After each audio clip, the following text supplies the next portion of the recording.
All right, real quick before we start, I surprise dropped chapter 1, the intro to Views from the Sis, my comedy special. I surprise dropped it last Sunday. Some of you guys have already watched it right now. It's available right now. YouTube.com/TheAndrewSchultz. I put it on Instagram, Twitter as well. I had to do the surprise Beyonce drop. You know, we had to shake things up. The ecosystem needed it. Thank you guys so much for everybody who's watched it, shared it, etc. I'm giving the whole special away for you guys on YouTube, like I have with the last special as well. The new part drops. The official, I mean, it's the second week, it's chapter 2, but this is the first real full piece of the special, and it's dropping this coming Sunday. And I'm excited for you guys to check it out. I'm excited for you guys to share it. I mean, that's why I'm giving it to you, so you guys can do the same thing and give it to somebody else. Give somebody a laugh. Somebody needs to, feel a dose of flagrancy. Let them tap into it. Share with your friends. Share with the group chats. Have the discussions going. Comment, like, share. I mean, just get this shit out there in the ether. Get it out in the ecosystem and just prove that we don't need any big network or any big mover shaker in the industry. We can do this all from the ground up with the people, man. Thank y'all so much for doing this. So everything you've done so far already. So make sure you continue to do that. Also, another quick announcement. We are starting Flagrant Media Group. I already mentioned this on the Patreon, but Flagrant Media Group is going to be our advertising angle, and we're going to take it to another level. The goal is to own every single part of the pipeline. So we own the content creation, we own the production studio, and we own the advertising, and we own the distribution. So that's what we're going to start. Devon McLeese, who is a patron, a Asshole Army member, has taken upon himself to spearhead this. So that both of us are starting this Flagrant Media Group, and we are looking for you guys to be involved. Patrons have already been reaching out, but we're looking for account executives, people who can help us drum up business for the flagrancy. We're not looking for brands that are, afraid to, advertise with people who are going to ruffle some feathers. We're looking for people and brands that want to tap into what we're doing here and are not afraid to be, politically incorrect, if you will, or flagrant, if you will, unsafe, unfiltered, uncensored, because that's what we're doing over here. So if you want to get involved, you can email info_flagrant2, that's the number 2, @gmail.com. And let's build something fucking incredible. Everything that we do, everything that I do, is all asshole everything, right? So every bit of business that I'm trying to do, I'm trying to keep within our economy. So if you guys got photography studios and we need photography done, I want to work it through you guys. If you guys have, obviously like the cameramen that we've done in every single city that we've been in, I want to do it through you. If you guys fucking drive Uber, pick me up from the airport and I'll pay you to do that. Let's try to keep as many things we can within the community and build and empower within the community. You guys have done an amazing job on that on Patreon, and the people who are listening to the non-Patreon apps, while we want you over there on Patreon as well, but you're still part of the army regardless. So let's do this. Let's build this. I'm really excited about this, and I think that we could change the game. Once we prove that there are advertisers that want to invest in this content, then we'll shift the content itself from the political correct nonsense that we don't find funny or interesting to some stuff a little bit more flagrant, if you will. So I just wanted to let y'all know that, and if you want to get involved, send an email over to Devon and let's build this shit up. But I've got an amazing show in store for you guys today. I don't want to waste any more time. I want to get right the fuck into it. So without further ado, this is Flagrant 2. Let's begin.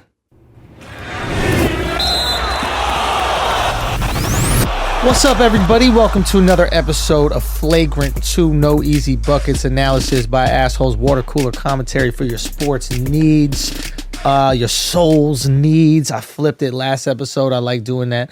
We have a very special episode that I will get to in a second. But before, I just want to let you guys know, in order to support our show, we'll need the help of some great advertisers. And in order to find great advertisers, we'll need to learn a little bit more about you. So please go to podsurvey.com/flagrant and take a quick anonymous survey that will help us get to know you a little bit better. That way we can show advertisers just how great our listeners are. Plus, once you've completed the survey, you can choose to enter for a chance to win a $100 Amazon gift card. Terms and conditions apply. Again, that's podsurvey.com/flagrant, podsurve.com/flagrant. Thanks for your help, everybody. You see that? You see that? You talk about starting your own ad agency on a podcast, even if it's a Patreon episode, and all of a sudden they want to sell some ads. All of a sudden the agency that was selling ads wants to sell some ads. You got to put some fire under their ass and make them go. We are here today with a very special guest, someone who is dear to my heart and soul, someone who is incredibly interesting, incredibly underrated in his field, and unknown all of the accomplishments and accolades this man is responsible for. He is a legendary DJ. He's a legendary New York. Can they see me? No, don't worry about that. Don't talk yet. Don't talk yet. Mic keeps you gotta. I asked you if you knew how to do the fucking mic. I don't know if they can see me. Go ahead. I'm sorry. I asked you if you knew how to do the mic. This intro is amazing, beginning. but it's go ahead. And you got to do it at the other arm right there. Get it down there. Already tight on you. Right there. You know what's funny is the other day he literally says to me, he goes, yeah, it's funny. They forget that I even did radio and like go to do these podcasts. They're like, do you know to speak into the mic? This, that, the other. And here he is. He can't even hold the fucking mic. This is why you got fired. I got it. We got it. Okay. Go ahead. Go on. You sure you got it? Go on with what you were saying. Sure you got it? Ebro's watching this right now. Like, see, that was the right decision. I had to get him out. I like what you were saying. It was sounding. So, legendary radio personality. I think, and I think many of you that are listening, maybe watching right now, will believe afterwards that you're the most underrated A&R in the history of the game. Underrated unknown A&R, maybe underappreciated A&R, definitely underpaid A&R. Oh yeah, in the history of the game. All the unders. All the unders. You got the unders down, bro.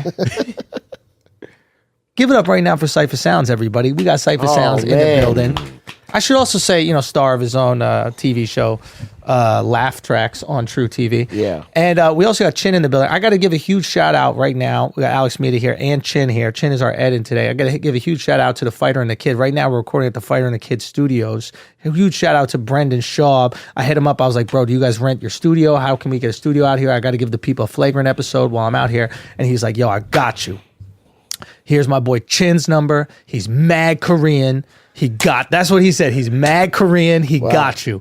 And Chin is here, and he is not as Korean as I thought, but Korean nonetheless. And he is taking care of us. So thank y'all so much. Thanks, Brian, as well, for hooking this up. Chin, can we get a little help with my man Cipha? He's struggling with the. What's wrong? It's fine. You sure you got it? Yeah. Can you hear me? Bet. Boom. Yeah. So, Cipha. Check. There is no Rihanna without Cipha Sounds. Okay. Oh, wow. True or false? Don't get bashful on me now, Cipha. No. Talk to me like it's the end of the night. A show. But let me tell you, I don't talk. That's why like you under. Talk. That's why you fine. under. That's fine. So don't be mad about being under. You're mad about it. I'm not mad about it. I want you to not get mad your about shine. it. I want my shine, but also I didn't Let me be your umbrella. I didn't create Ella. I didn't create Rihanna's talent.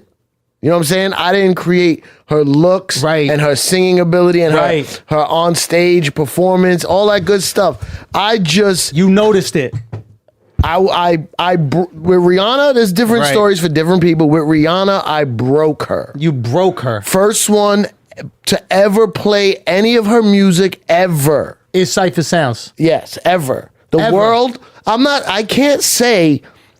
I'm a very real person. I can't say. Puff your chest, son. Yeah, puff my chest. Puff your fucking chest. I can't say. You're more Jamaican, bro. I can't say Rihanna.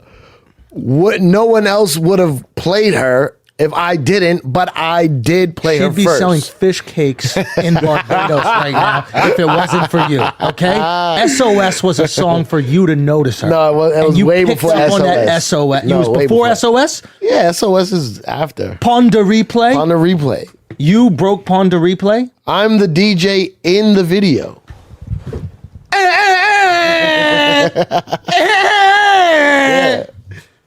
Yeah, I'm the DJ. Okay. You notice Rihanna. Yeah. How do you notice her? Are you guys even taking in what I'm just saying right now? Rihanna's only existence. Rihanna's the lawsuit Rihanna put on her father is your fault. Oh, I didn't even know about that. You didn't know she sued her dad for $20 million. For $20 million? Yeah, for using her name that is his name. Hilarious. Yeah, but you made that name a thing. No, I helped. Okay, how do you see her? What happens? No, Where are you? She was signed to these guys, these producers. Right. And Cardinal. Shout out to Cardi. Cardinal's manager, Mr. Morgan, had a relationship with her manager. And there was this young girl, and they wanted to see if I could, like, listen to her music and see if it was worth anything. You know, people always wanted my opinion for the radio and for the different labels I worked at. Why you think they want your opinion? Because you're the fucking truth, Cipher. Yeah. You're the fucking truth. Yeah, she. And and I went to go listen to it, and I loved it. I want to kick him right in his face. Yeah, because I'm a humble person. Stop it. Let me pick you up. We're going to get to your fuck ups, but let me celebrate because there's a glaring fuck up on your record. Glaring. Major fuck ups. Like the most major fuck up of all fuck ups is on your billion record. of them. No. The biggest. We know which one it is. But listen, if I'm going to do it, I do it right. Oh. If I'm going to fuck up, I'm going to fuck up all the way. Yeah, you're not under there. You over. Yeah. You over on your fuck ups. Yeah. And we're going to get to it and say, I think Alex might know what the glaring fuck up is. Yeah. Don't say it though. I'm not Hold gonna say it. Just hold it in the tuck. Yeah. Okay, so Rihanna, you hear the music. What's the song? Upon the Replay. That's the one. Yeah. You Those hear are it, other songs too. but that's the one that touched your soul. Yeah. And you're like, Especially me, because I'm known in those days Right. to break a lot of Caribbean music. except Haitians. Why do you hate them still? I don't hate Haitians. I love Haitians. I love everybody else.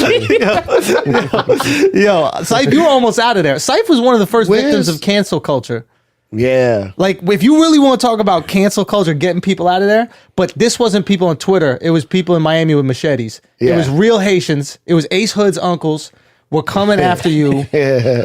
And It wasn't really, it wasn't really. because you said all our Haitian uncles. women have AIDS. What did you No, say exactly? I didn't say any of that. I didn't say any of that. What'd you say exactly? What'd you say? It's been so long, I don't even remember. You lying ass motherfucker. I don't remember what I said. Speak truth to me, Cypher. What happened? What'd you say on the radio? I thought we were talking about Rihanna. Listen, we gonna get there. It's all part of it. It's a mixture. I don't remember exactly what it was. I said I don't. Just think about your life, pon de replay it, and then tell me what you said to the Haitians. I didn't say anything to the Haitians. Okay. What'd you say? Something was. It was a conversation on the radio, and this girl K Fox, who was my co-host. Shouts to K Fox. Love K Fox. She was on the radio, and she said she was at an event the night before with Wyclef's sister, who's a good friend of hers. And it was an event for, this is a long time ago. It was an event for, I believe, Virgin, like Richard Branson, was doing something to prevent AIDS and other things in Haiti. And she had these condoms from the event. Yeah. They were like virgin condoms that they were giving out in Haiti. And she threw one at me for whatever reason, I don't remember. And I said, I don't remember exactly the words. I didn't say what they said I said. Right. What they say you said? They said I said, I don't sleep with Haitian women because they have AIDS. I never said that. Why don't you sleep with them? I said I don't sleep. I basically said I don't need this condom because I don't sleep with other. I was in a relationship. Right. That's all I said. Right. But it was like, the news was like, Cipha Sounds says Haitian women have AIDS. Right. I was like, what the fuck? And here's the thing. You want to know the truth? Yeah. If you want to know the truth. I do. Okay. They do have AIDS. I'll tell you the truth. Here's the deal. The reason why it sparked so much controversy is because K Fox told the people from the event to listen to the radio for a shout out. Oh, shit. So they were on high alert. Then here's the shit that people don't fucking realize. Yeah. They thought Rosenberg said it. So they were like, fried a Jew. Right? They were going, because they were like, Rosenberg. This is when Facebook was like new, and it was that was the social media at the time. Right. Before it was social media, it was social network. Right. And they were on the people listening, which there was tons of Haitians listening because of that event the night before. And K Fox was shouting them out. They were like, Rosenberg just dissed us. Get him. Right. And they started calling the radio station and Facebook went crazy. Then it got down, this is after the show. And it was like, oh no, I said that because she threw a condom at me, which you can't see. There's no cameras. Right. This is in the radio days. Right. So they were like, oh, Cipha Sounds said it, who is a Haitian ally. But they were like, well, that's conflicting now because. But they didn't care because the oil was already was bubbling. Right. Well, they like, somebody got to get in this oil. Right. Somebody got to get in here. So it was like, all right, fuck it, get them. So Rosenberg threw you under the bus. Rosenberg didn't. Yeah, they just thought it was him. I mean, yeah. So, but this isn't just at the time. This isn't just you have problems online. This was a time where there could also be problems in the streets. Yeah, I had problems in the streets. You had to go make sure shit is cool. Yeah, which was easy. All this happened very quickly. And you didn't lose your job. No, I got suspended. Right. I got suspended, but here's the thing that saved me. I went on air hours after it happened and apologized. Right. So then there was a news story. I was on every news channel, every local news, every newspaper, whatever. Yeah. Hot 97 DJ says Haitian women have AIDS. Yeah. I was like, what the fuck? I have the clip of what I actually said, right? Yo, run that back. Give us that clip. I don't even know where it is anymore. Yeah, I have the clip. He's probably just like, yo, Haitian women do have AIDS. That's the exact clip. I have the clip. And the company I worked for at the time was like, don't fight it. Just apologize and let it go away. Right. I was like, yeah, but at the time, I don't give a fuck. Even if I said it now, I wouldn't care. But now, at the time, I was so scared of losing my job. They were like, don't play the clip. Don't say anything to anyone. Just apologize and move on with it. Right? So, first day of the news story, Hot 97 DJ says this. Second day of news story is, oh, he already apologized. No third day of news. No, there was a third day of news because they wanted to protest me. Mm-hmm. So I was like, I'm going to go downstairs and talk to the protesters. And my boss was like, no, don't come in today because we can't have another incident outside the radio station. Right. I mean, the 11 protesters that showed up. Right. What? It wasn't a protest. Right. But so then they were like, all right, we have to suspend you because we have to figure this out. They were calling for blood. And I made all my phone calls. I talked to the gangsters. I talked to the You talked scholars. To the head gangster, the head Haitian gangster. Yeah, one of them, yeah.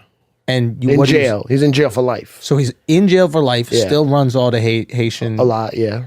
And how do you even get him on the phone?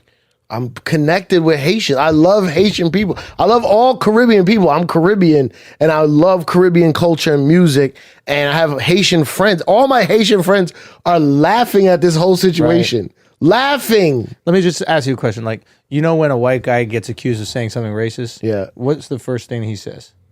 I have black friends. I have black friends. Yeah. Yeah. Well, that's kind of what you're doing right now with these Haitians. But what if it's true?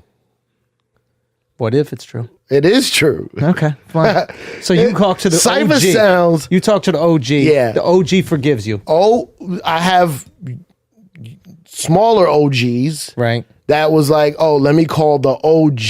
Mm-hmm. I spoke to him on the phone, and he was like, what happened? What'd you say? And I was like, this is what I said. And he's like, what? That's it? That's what all these headlines and news stories are about? Mm-hmm. That? Mm-hmm. He's like, this is crazy. He's like, this is retarded. And he's like, all right, don't worry. I'm going to make a call. You good? So I was like, one call you're going to make and I'm good? He's like, yeah, you good. So that was it. That was to the streets. Right. To the streets. Now to the people. Now there's organizations coming at me. Of course, yeah, whatever. Yeah, that didn't pan out either. Right. Do you regret apologizing for something that you didn't say? Yes. Because I think what happens when you apologize publicly, you just confirm what people think you said. Yes, I do apologize for that. I mean, I do regret that. Right. At the time when I was a loyal Hot 97 soldier slave, yes, I wanted to do anything Hot 97 told me to do. Why do you say soldier slave? Because I was ignorant to the fact that I was just there.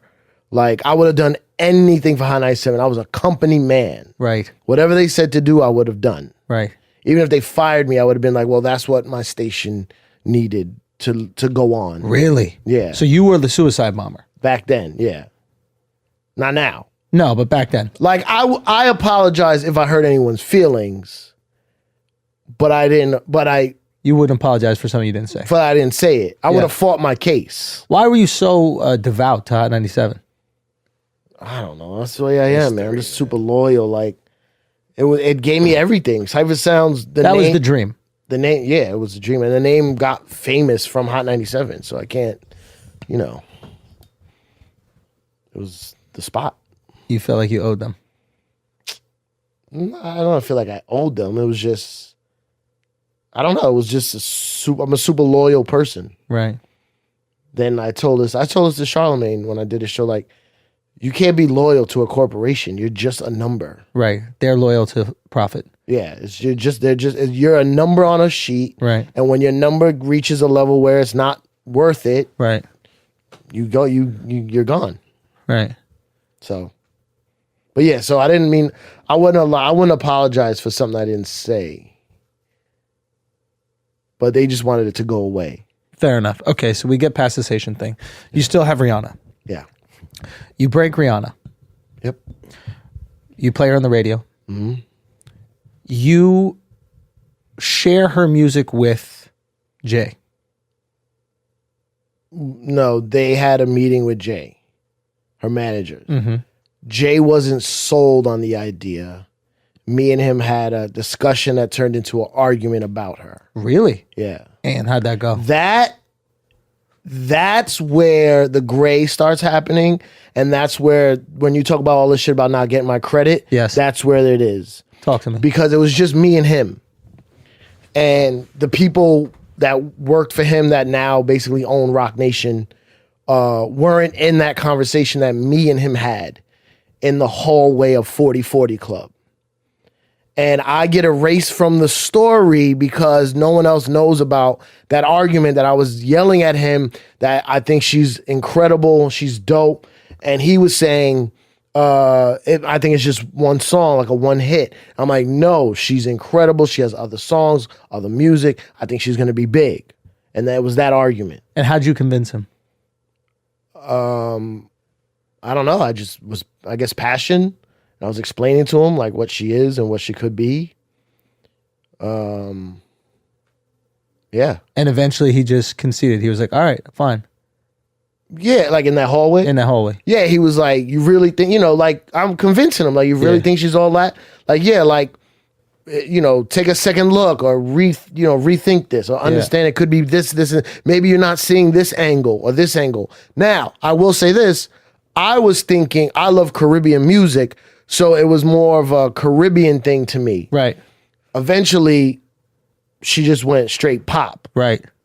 Which I was not happy about, but whatever. But it worked out. Business, yeah. Now, is there a part of you that wishes that you got a piece of whatever she's done? Yeah, of course. Why didn't you? A couple reasons. One, I got a job out of it. Like, from that conversation with Jay, he's like, this kid has passion. He knows what he's talking about. I'm going to hire him. That's how I got my A&R job at Rockefeller. Right. From her and Damian Marley. Right. So he's like, this kid is on the pulse of what's going on, especially Caribbean. Damian Marley, before he was really known, Welcome to Jam Rock, I broke that record too. And Rihanna. And he was like, oh, this kid knows some shit. You broke the Welcome to Jam Rock? Yeah. Oh, shit. Definitely. Really? Yeah. Sean Paul was through me. Welcome to Jam Rock. Hold on. You broke Sean Paul? Yes. Which song? Give Me the Light. I'm learning new shit today. I had my list of guys that you broke. I brought Sean Paul to every different label to get him signed. Because the reason why Sean Paul, to me, could have been a superstar, which he did. He was a superstar. Yeah, what I saw in him was I love reggae music. I love dancehall music. Sean Paul was good looking, and you could understand his words more than... the average reggae artist. Yeah, the reggae artists are talking hardcore patois, Jamaican slang. Yes. And I saw, whenever I did DJ, like more Latin parties, like they love all the dancey reggae. Maybe not fucking with the maybe the hardcore shit, that kind of shit. Right. So Sean Paul would always rip in the Spanish club. So I'm like, okay, this guy, he kind of looks Puerto Rican a little bit. He's light skinned. I thought he was white. He can cross over into other worlds. And then Give Me the Light came out, and I was like, this. So I brought him to all the labels. And the reason why he didn't get a deal through me is because the label he was kind of signed to, which is VP Records, has all the Jamaican artists at one point. Like, they're like, it's a weird situation, but they didn't want to let him go. So then eventually Atlantic did a distribution deal with VP. Through VP. Yeah. So you get cut out. Yeah, I get cut out. Once again. But I wasn't trying to get cut in. I was trying to get Sean Paul a situation. You know what I'm saying? I'm not saying you weren't in it for good intentions, but yeah, I was young and dumb. Right. The guy, I'll tell you later on. But anyway, so I got a job out of it. Right. And then also Rihanna asked me to be her DJ. But I didn't do it because I was so loyal to Hot 97. Hold on. So you say no to Rihanna with being her personal DJ? Yeah. I should have went. Not necessarily. For what I wanted to do in life, I should have went. What was that? Like I'd rather travel and rock audiences than what I thought I wanted to do was sit in a dark room every day and talk to nobody. Right. I love the radio. Don't get it twisted. Yeah. But I was more of I like traveling. You were caught up in the whirlwind that was Hot 97. Yeah. And you're wrapped up in that culture, and everybody there wants to have a morning show. So you start thinking, I should have a morning show. That's the goal. It's like the goal was Flex's show. Regardless which show. Yeah. The idea is like, as a comic, you get caught up in that world. You start thinking, well, I should have a sitcom. Right. Even if you don't really, truly want the sitcoms, because everyone around you wants it. Correct. So that's you. You're like, I want to have Flex's show because Flex is God, and I'm close to God. Oh, I thought I was training to do Flex's show, which I was. Right. But then I realized he was never leaving. So you're going to have to take it. You got to take power. You don't get power. You got to take power. So then, the morning show was next. So boom, you could have been way happier with Rihanna, but whatever, doesn't matter. Sean Paul also could have had this deal. Then you get a piece another time where are you trying to depress me in this conversation? Maybe it's something we go down. Maybe it's something we come up. You know what I mean? I didn't know about the Damian Marley. Yeah, Damian Marley. It's funny. I went to SNL to hang out when Jay-Z was performing. Yes. Like when last year when 444 came out. Okay. And then it's funny, I just remember the second song he did was a song with Damian Marley, and he came out, and I'm watching him perform, and I was like, oh shit. I introduced these guys. I introduced them to each other. I introduced them to each other in 2000, I want to say 5. Right. At backstage at BB King's in New York City. Right. Like I literally walked Damian Marley over to Jay-Z. Said, Jay, this is Damian Marley. Yeah. He's got a hot record out right now. He's dope. Greatest A&R in the history of the game, Cipha Sounds. Who else? I don't know. Who else broke it more? Who's broken more? A&R wise? There's a lot of A&Rs. You just don't know who they are because they're not also DJs. They're not public figures. I'll be fair. You're the only A&R I know. But that being said, I'm rocking with you're the best A&R in history. No. Let's name the hits. No. Rihanna, Sean Paul, right? Who else? What? Cuckoo Cow. Bro. What? Cuckoo Cow. Yo, you know Cuckoo Cow? Who? Alexx Media. Alexx Media. You broke Alexx Media. We're going to get there. We're going to get there. No, because that's the later part of your life. I just need people to understand the greatness that is Cipha Sounds. I'm not out here celebrating Alex, how many people I celebrate? Not many. I don't celebrate many. I've come to the fact. Don't come to no facts yet. Let me just, Let me build you up for a second, right. okay? I'm just saying, I think that you have greatness. Can I tell you who was one of the people in the comedy industry that showed me love before anybody else? Cipha Sounds? Some of the first major stages I performed on in New York City was Cipha Sounds, Don't Get Gas comedy series. Mm-hmm. You saw something in me, apparently. I don't even know how you saw me first. Kim? Maybe it was Kim Handwacker was like, yo, you got Handwacker. try. Shouts to Kim. Yep. What a name. And say what? What a name. Yeah. Handwacker? Yeah. She's very Korean. Yeah. So, yeah, she actually is Korean, but she's adopted, right? She's adopted. She's adopted. But yeah, so and then you kept on throwing me on these shows. You kept on putting me on. Yep. I have a gift. You have a gift. Talent. I see talent. I see potential. I see people's people react to stuff early. I see it early. For example, tell me what happened. I don't know. Like, yeah. Like most comedians, I love all comedians, a lot of comedians, but you had a different swag. You had a real New York attitude, which is now the Andrew Schultz we know, fully developed. Right. But I saw it like early on, like, oh, he don't sound like everyone else. Or like, I don't ever get shocked by anything or offended, but I can see people like reacting to what you would say, even back then. Right. And I'm like, oh, that's dope. And then also I noticed like some people like bookers sometimes wouldn't like that type of comedy or whatever. I'm like, it's not your business to like, you put comedians on that get laughs and work and you know what I mean? Like, so you would get pushback if you booked me? Sometimes, yeah. Really? Yeah. From who? I don't remember whoever the club owner was or the club, whatever, something. Motherfuckers trying to hold me back, man. But also, then you have, I think you had like a manager that you stopped working with. Yeah.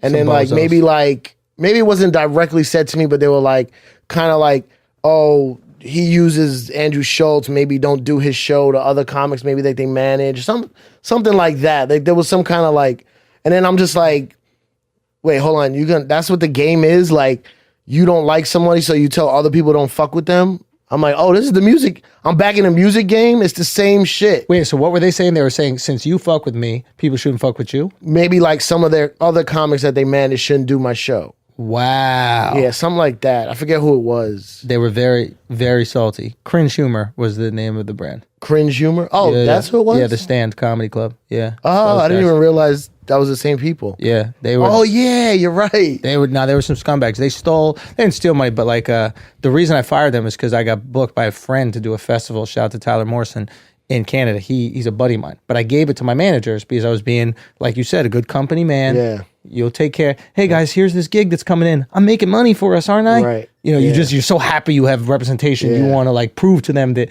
they made the right decision. And they called the booker for the festival, and they said, "Hey, Andrew can't make it, but we got Rich Voss." And he said, "Are you sure Andrew can't make it?" And they're like, "Yeah, we're sure, but we got Rich Voss. If you want to have him, he's more expensive, but we got Rich Voss." Right? My boy hits me up like, "Yo, these guys are saying you're not available. Are you sure you're available?" I'm like, "Yeah, I'm available. Like, I'll show you this email. They're showing or not." And the reason they never said anything, public, is because I have the emails. Right. So if they come public, then it's like, right. They represent other people. It's like, I'm not the only person they're going to do that to. Right. And everybody who ever joins them in any way, shape, or form, leaves crazy. them. Yeah, I mean, they had everybody coming up, and then they all left. Like when they had Pete Davidson left. Like they had a lot of guys that were popping. But to their credit, they did let me do an audition for a comedy show. I forget what it was, some kind of showcase that was at their club, and they didn't have to do that. Recently? Maybe a couple years ago. Oh, but like way after that. It was way after that. They didn't have to do that. So maybe they've changed their ways, but I don't fuck with them. That's why I don't go to that club in New York. But anyway, it's crazy to see that kind of stuff does happen. But I see talent all types of ways, like not just musical talent, like people like you. Then like a lot of shit. Drewski, right. Drewski was my intern. Bobby Trends. These are all popping DJs in New York. Like yeah, I remember you talking about Drewski. Yeah. Yeah. So I don't know. I just have a gift for it. And I don't know. I guess I don't have the business side of it. But your business isn't stupid. You're not stupid with business. You're not stupid with money. Not at all. Yeah, I think you're good with business. I don't feel right. I don't know. I don't feel right signing somebody to me, and then you own a piece of them. Like it's a odd feeling. Now, I don't feel right with it. Now here's the thing. I give back to whoever put me on. I always give back. So you expect other people to do it? I expect it, and I don't get it enough. And they don't do it. I don't get it enough. One time I gave Flex a bag, a literal brown bag from a grocery store. How much? I wanted it to look like a drug deal. How much? I gave 10 stacks. So you gave him $10,000 in a bag. In a bag. And I handed it to him like The Sopranos. Yeah. And I was like, this money means nothing to you. But it means... You made 10 stacks last night. Right. Means nothing. But it's a token of my appreciation because I don't know what to buy you. You could buy whatever you want for yourself. But I've taken money that I've made over the years and put it on the side, and here's a piece. If you think I should give you more, I'll give you more. But this is one of my tokens of appreciation. And he's cracking up, laughing. He's like, what is this, a setup? He has like, you got cameras around? Am I on punk? You know what I'm saying? But then he was like, yo, that's really cool. Like, he's like, I'm going to buy my kids a jungle gym. Like, you know, like, I'll do something for my kids because you like, right. But yeah, I don't give a, and it wasn't like I could spare 10 grand. Right. Nah, this was an important But it doesn't matter. Yes. If I got to give money to the government, I got to give money to my OG. Like, if he want, he doesn't even want money, but it was just like, I don't know what else to get you. I don't know what else to get you. It's not about how much money it is to him. It's about how much money it is to you. Yeah. And I think that a person in his position would probably understand that. Yeah. And he probably has never received that type of gratitude. Never. That's an important thing. Like, I try to shout out the people who have taken care of me on the way up as much as possible. Yeah. Because it's easy to forget the people that gave you shots. Yeah, it's a lot. And you were one of those people. Forgot. You ever saw Dame Dash arguing with Lee Daniels? You ever seen that Instagram clip? Yeah. That shit hits my soul. Talk to me. Just like the dude gave you money to start whatever film project or whatever, and now you're this, and you didn't pay him back. Yo, amnesia is what I hate the most. Success amnesia. The amnesia shit, yo. Because when you're not successful, motherfuckers remember everything. Yeah, everything. Like, your memory is clear. Yeah. As that, like, you know exactly how many times you've met Rihanna since you put her on, and she didn't have a brown bag for you. No, but I don't expect it. Nah, but how much would you love it? Even if it was Barbadian money. What is that? Some pineapples on there, some shit. Man, you wouldn't mind a check, a Fenty check? Would love a check. Would love a high five, a dap, a thank you. No, she gave daps. She did give daps. Oh, yeah. And she tried to make you the DJ. She tried to put you on in that regard. And the guy I put on to be her DJ is like really still good friends with her. Max Glazer. Got you. I said, but that's what I'm saying. Like, I can't do it. Here's my brother. Yeah. Let him make that money. Let him go on the road. Yeah. Do all the shit, you know? You wish Jay cut you a little check from that? I mean, yeah. Should he have cut you a check? Rihanna made a lot of money. There was a lot of other man. people involved. Maybe not a check from that. What about a one-time check? Not like you get a piece, but... A one-time? Yeah, that would have been good. Nice little $50K. Yeah. How about an invite to the Rock Nation brunch? Oh, That's easy? I always get though. I don't want that? You heard that? Duce Palooza? I mean, Henny Palooza. You heard that, Duce Palooza? That's easy. Rock Nation brunch. I didn't do it. I was supposed to DJ it last year. Oh, you were too busy? No, they told me I had to wear a suit and shoes. You see that? You would have worn a suit and shoes. I said I was going out. I went out to buy a suit. Right. But I wasn't going to wear shoes. I don't wear shoes. And they're like, yo, you got to wear shoes. You got to be dressed up. And I'm like, and they're like, you can't bring anybody. I'm like, what is this? Oh, they said you couldn't bring anybody. Yeah. Do you think you could have gotten like your 4 best friends in? No, I probably could have got 2. Don't bring anyone means bring 2. Is that what it is? Yeah. Why? I'm not into that shit. I don't know. If you know me, and and you want me a part of, if you know me, you know I don't wear shoes. I'm gonna wear some fly kicks. I'm gonna look right. I'm not gonna look bummy. Right. But I don't wear shoes. Right. So I don't care. Whatever. I don't care. What does it do if you're there or not? What does it do? I'm busting some people's balls who I know, I get that part, but I'm saying, it. but what do you do if you're there? Like, I love everybody. I know a lot of people that go there. There's opportunities where I'm around all those people. Like, why do I have to be at the dick sucking fest? Like, it is a dick sucking brunch. Oh, it's crazy. Yeah. But some people are into that. Dick sucking. I don't know. Literally, I'm talking figuratively. Yeah, but figuratively, they like a nice dick. They love. Like, people want to be if a part of that. You dying to be at the Rock Nation brunch. You dying. Let me tell you, the guy I was supposed to DJ with, this DJ, loves dick Ross sucking? One. Yeah. Right, great dude. Right. He DJs all of them. He did the one this year. Yeah. And I hit him. I said, "Yo, I'm not gonna go. They want me to dress up." He's like, "He's right. What? What do you mean?" And then I like not one Instagram picture did I see him in it. Right, except his Instagram. Right. The pictures that come out, he's not in it. Yeah, he didn't make the JPEG. Right. He didn't make the Diddy. So, what's the point? Yeah. If you're doing it for the, you know what I'm saying, for the look. And then also the DJ booth is in a fucking little corner, and like no one's even listening to the music. It's all about music is secondary, maybe thirdary, whatever the word that is, like tridary, tertiary. Yeah, tertiary. Thank you. Yeah. Like, that's not what I want to do. I don't want to be a jukebox. Yeah. You resent that. What? The position the DJ has. I feel. Now? Yeah. It's horrible. It's an issue I see, like when we talk and we interact. Yeah. It's the fact that the DJ is not valued, that they're not the ones that are running the party. Yes. Talk to me. But it's the DJ's fault. Well, we can get into a little bit, because I don't necessarily feel that way. Okay. I don't think it's the DJ's fault. I think the club doesn't value DJs. DJs had control at one point. Right. And because they're fat, lazy pieces of shit that wake up at 3 o'clock in the afternoon, gave the control away. Talk to me. The era, the 90s, the DJ was everyone followed the DJ. People went to parties to the DJ. For the DJ. Like techno, which they still do today. Yeah. Tiesto somewhere, boom. People showing up. Or some DJs still have it, like Camilo. Okay. Wherever Camilo goes, he has a tribe following him.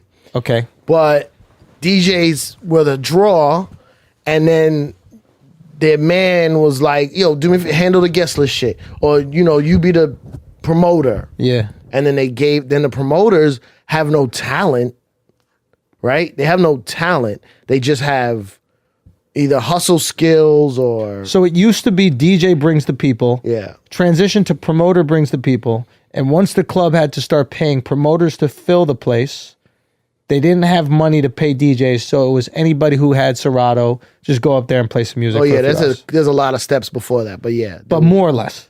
Yeah.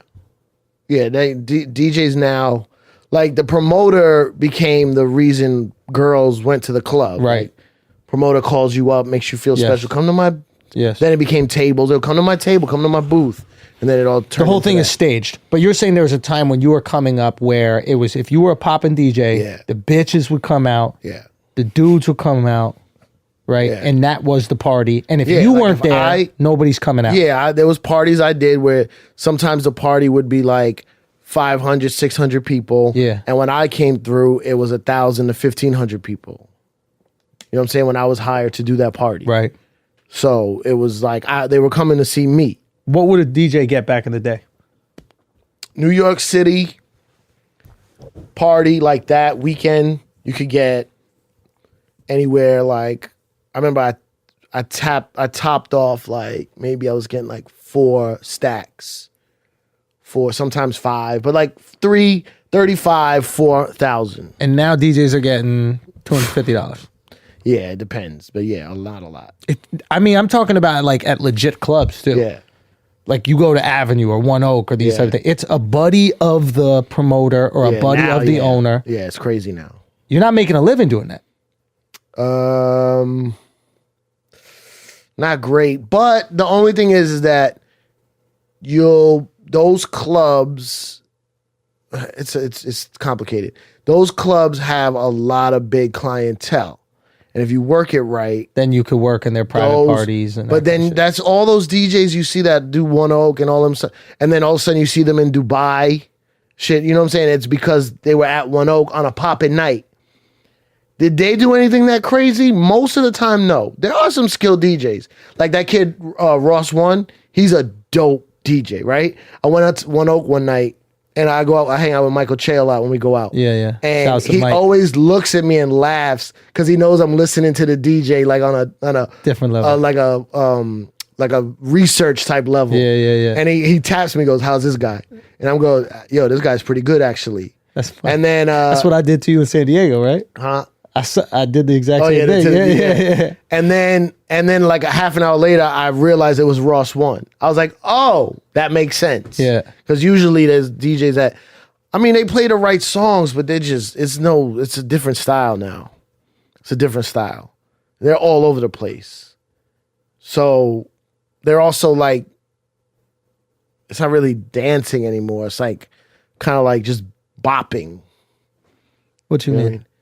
Nobody's dancing, like really dancing, like feeling it in their soul. They're just kind of like, if you're at a table, you're not even dancing. And then if you're a girl who didn't make it to a table yet, you're just on the floor, kind of just like waiting, moving a little bit. Yeah.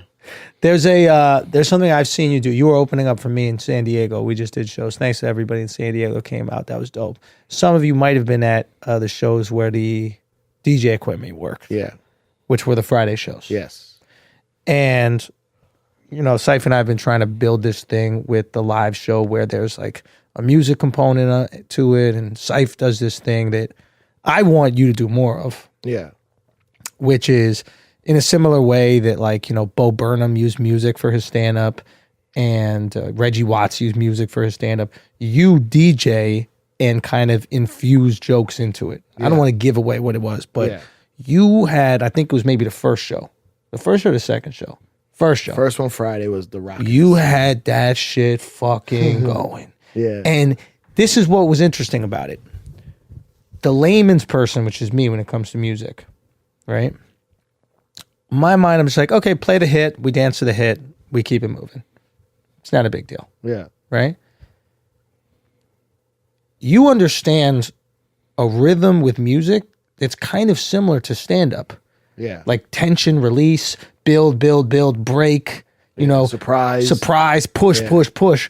And I remember saying to you afterwards, I was like, oh, I get it. I get it now, and I get what this can be. Yeah. And I didn't even think the energy fit my show, to be honest with you. Right. But it was so valuable what I saw. I was like, this can be something. Mm-hmm.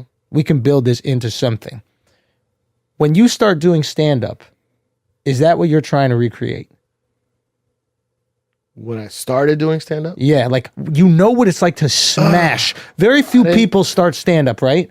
Knowing what it's like to kill. Right. It's like a rock musician going into stand-up. Yeah. You know what it's like to murder a crowd. Yeah. Yeah, well, I never really sat and broke it down like that. That makes a lot of sense. But I will tell you this. When I started doing stand-up, I moved quickly because I already know how to get on a stage, have presence, talking to a microphone, right, and read a room. That's one of my biggest gifts is I could go into any room as a DJ and be like, oh, this is like some stuffy corporate shit. All right, let me go into this crate. Or this is some real hood Jamaican shit. Let me go into this crate. So I did the same thing with stand-up. Like, I look out and be like, oh, this is kind of like bridge and tunnel, corny suburban people. Right. Which, you know, let me not do these jokes. Let me do these jokes. Right. And I read the room. Or also, that's why I'm such a good host, because the last comedian smashes high energy. The next comedian is very funny, but maybe a little low energy. So you got to bring it down. I know how to come on real big. Yo, give it up for that guy. And then, you know, things are happening. And then here we go, give it up for this guy. And it's like that guy comes right into like his level of energy that he needs. Right. Or gal. Sorry, excuse me. Mm-hmm. Ladies are funny too. See? And get into their shit. See how we got Cipha bragging? See how we got Cypher bragging? Right. He was out Yo, here talking about how he wasn't shit in the I'm the beginning. best host I'm in a the world. great host. I didn't say that. You know what I mean? I'm a great host. I'm not gonna lie. You killed it, bro. You killed it. I'm gonna tell you something though. Yeah. Being a great host is part of the problem you were talking about earlier, because I care so much about the show that I will relinquish my level of notoriety to make sure the show's going well. Right? Yes. The show's running late. I'll go up on stage. I wanted to do a joke, but I won't do it because it's going to take too much time, and I got to keep the show moving. Yeah. That's a selfless act. Right. Where most people that are famous do selfish acts. Right. Now, I'm not saying in a bad way. I'm just saying, like, I'm on stage. I need to get the laugh for me. Right. I care too much about the show where I'm worried about time and all that. Right. And that's, I think, one of my problems. No, that's what makes you a good host, and that's why people want to have you do it, and they want to work with you. I'm a great person. Say I'm again? a great host. I'm a great person.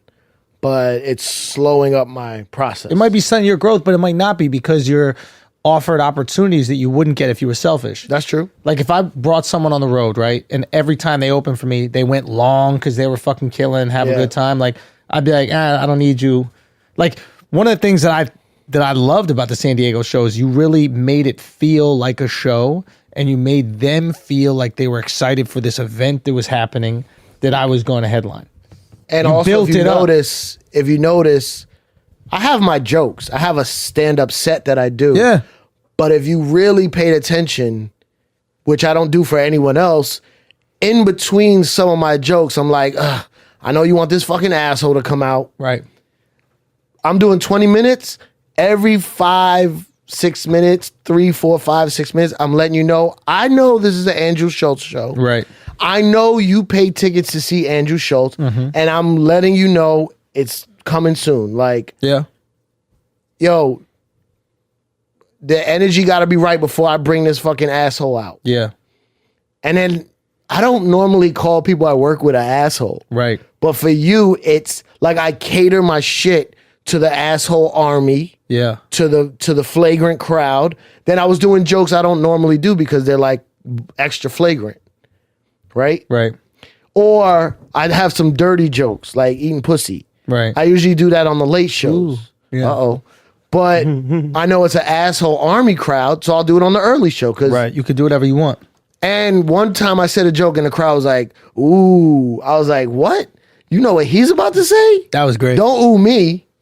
Don't ooh me. Yeah. But then it's like, oh yeah, but it's subtle. I know where I am. You know what I'm saying? I know where I am. The way I open Fuse, not the way I open for Chappelle or open for Che or open for fucking whoever I do shows with. Yeah. It's for Michelle Wolf is a whole different thing. Right. Ladies, you know what I'm saying? It's time to, not overtly saying it, but it's like, women empowerment time is coming, like shit like that. Like, maybe you shouldn't do all that. Why not?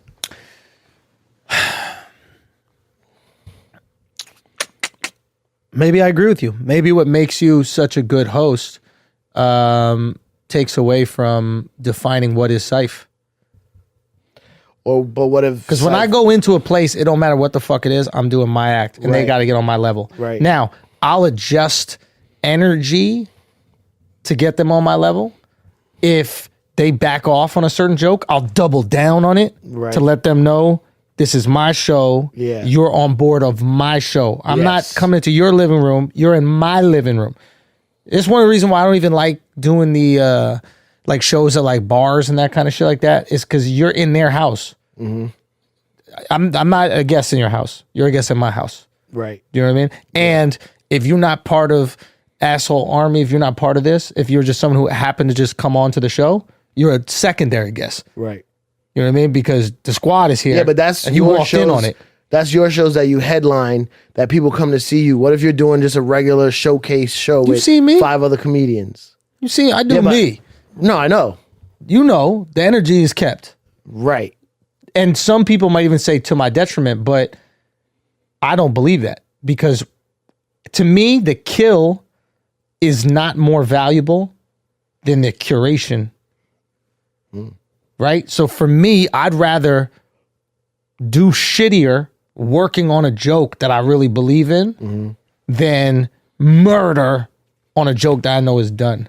Right. That being said, I'm not, and I've never have been asked to like open for a comic on the road. Like nobody's ever brought me on the road. Lil Duval, first time in my career, after I'm already headlining around the world, asked me to do a few dates. And that's the homie. Right. And he, you know, it's just like, that's interesting. No one ever asked you to. No one's ever asked me to open for them.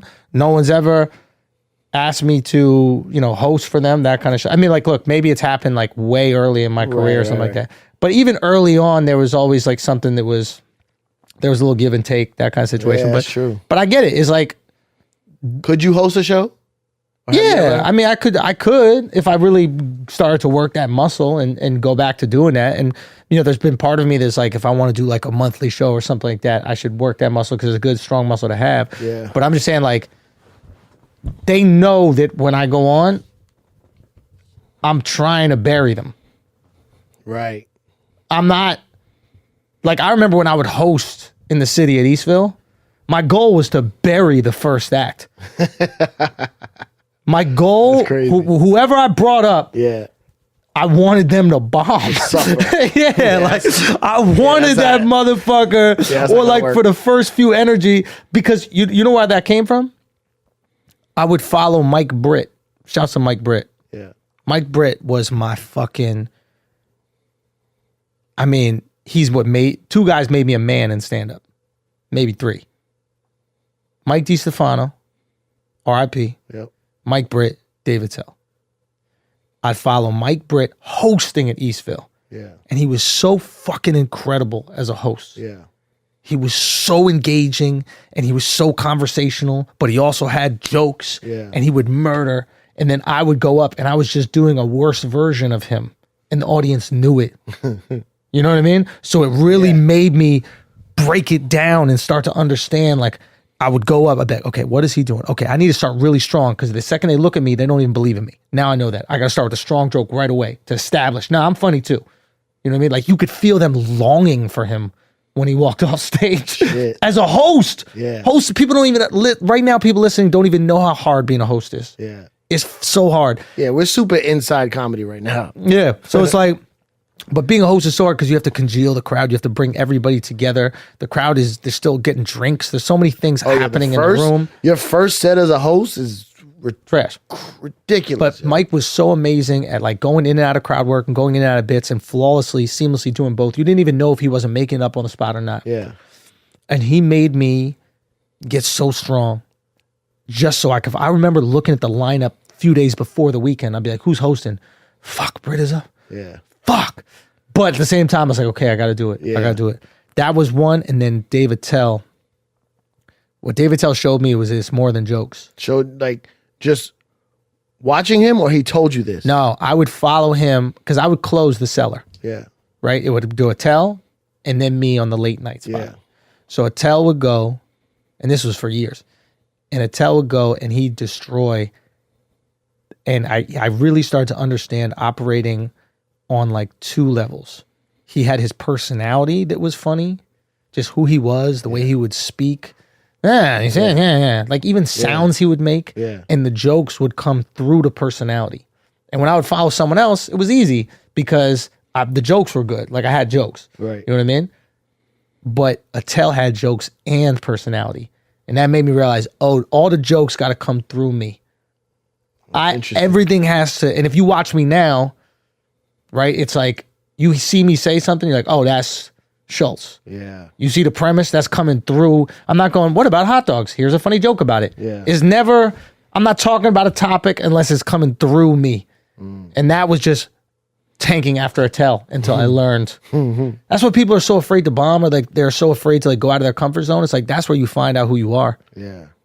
So for you, I'd say like the selfish part of me is, yo, rock the show like you did and get everything going. But at a certain point in time, and I told you the same thing this week, I was like, that thing that you have a thing. Yeah. And you need to curate that for you. And eventually it gets so sharp where you could do it in any environment. Yeah. Like you could do the Michelle Wolf jokes. I've done it in crazy environments. What I'm saying is you don't even change the act that much. You could do the Michelle Wolf jokes and the Flagrant 2 jokes in the same spot. It's not the jokes. The jokes are always there. It's the energy. It's the in-between shit. Right. Energy's part of it. It's not the jokes. I have the jokes. Those are the jokes. It's the little shit in between. Who am I talking to? Right. Your crowd is not the crowd that loved Michelle Wolf because she annihilated the White House Correspondents' Dinner. Right. I know what they came to see. I know what your crowd came to see. Fuck what either of them came to see. You're there. That's what they're seeing. I don't think it's any different, though. Make it worthwhile. But it was worthwhile, though. No, what I'm saying is, like, it don't matter what they came. My feeling is this. When I walk on stage, it doesn't matter what they came to see. But maybe I have this because I'm so used to walking on stage and people having no fucking clue what I am. You know what I mean? Like when I walk on stage, like, is he Jewish? Is he Italian? Like, what is he? He's from New York. He kind of talks hip hop. What the fuck?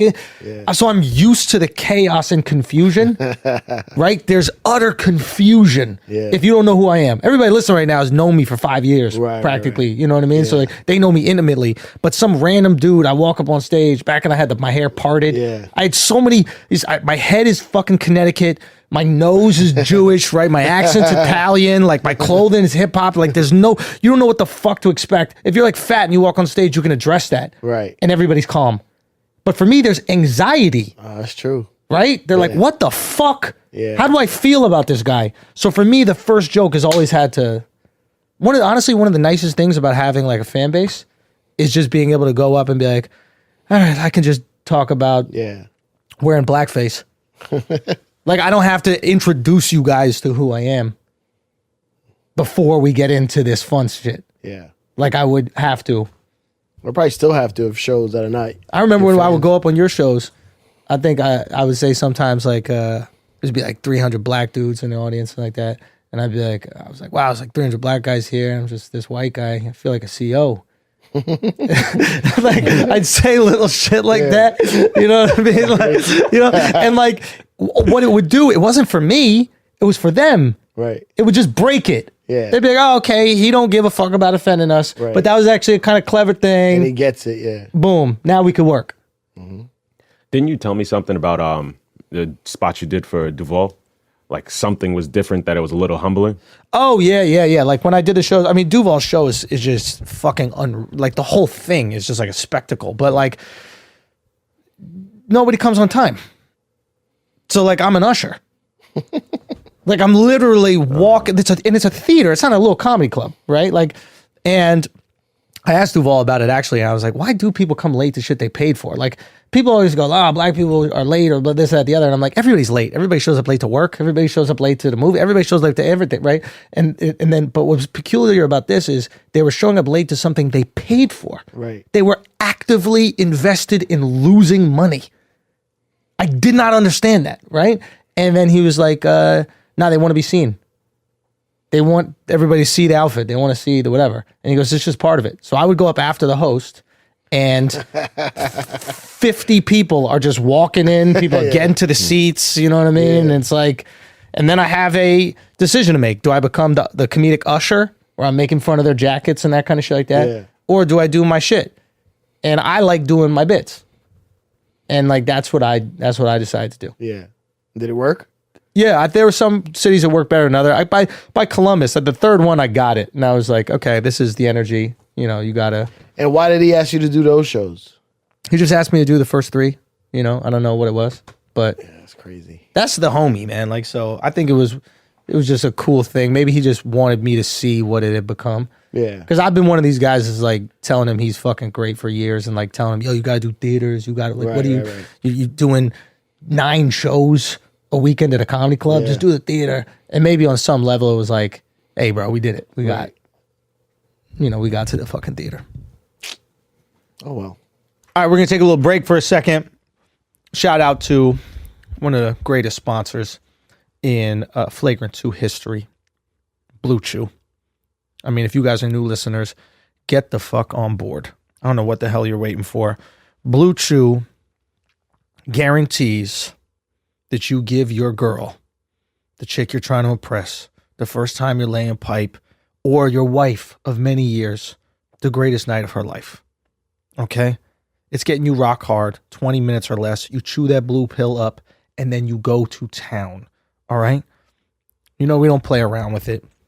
I know they give me a whole script and stuff to talk about with these podcasts, but I feel like we've spoken about Blue Chew on this podcast so much.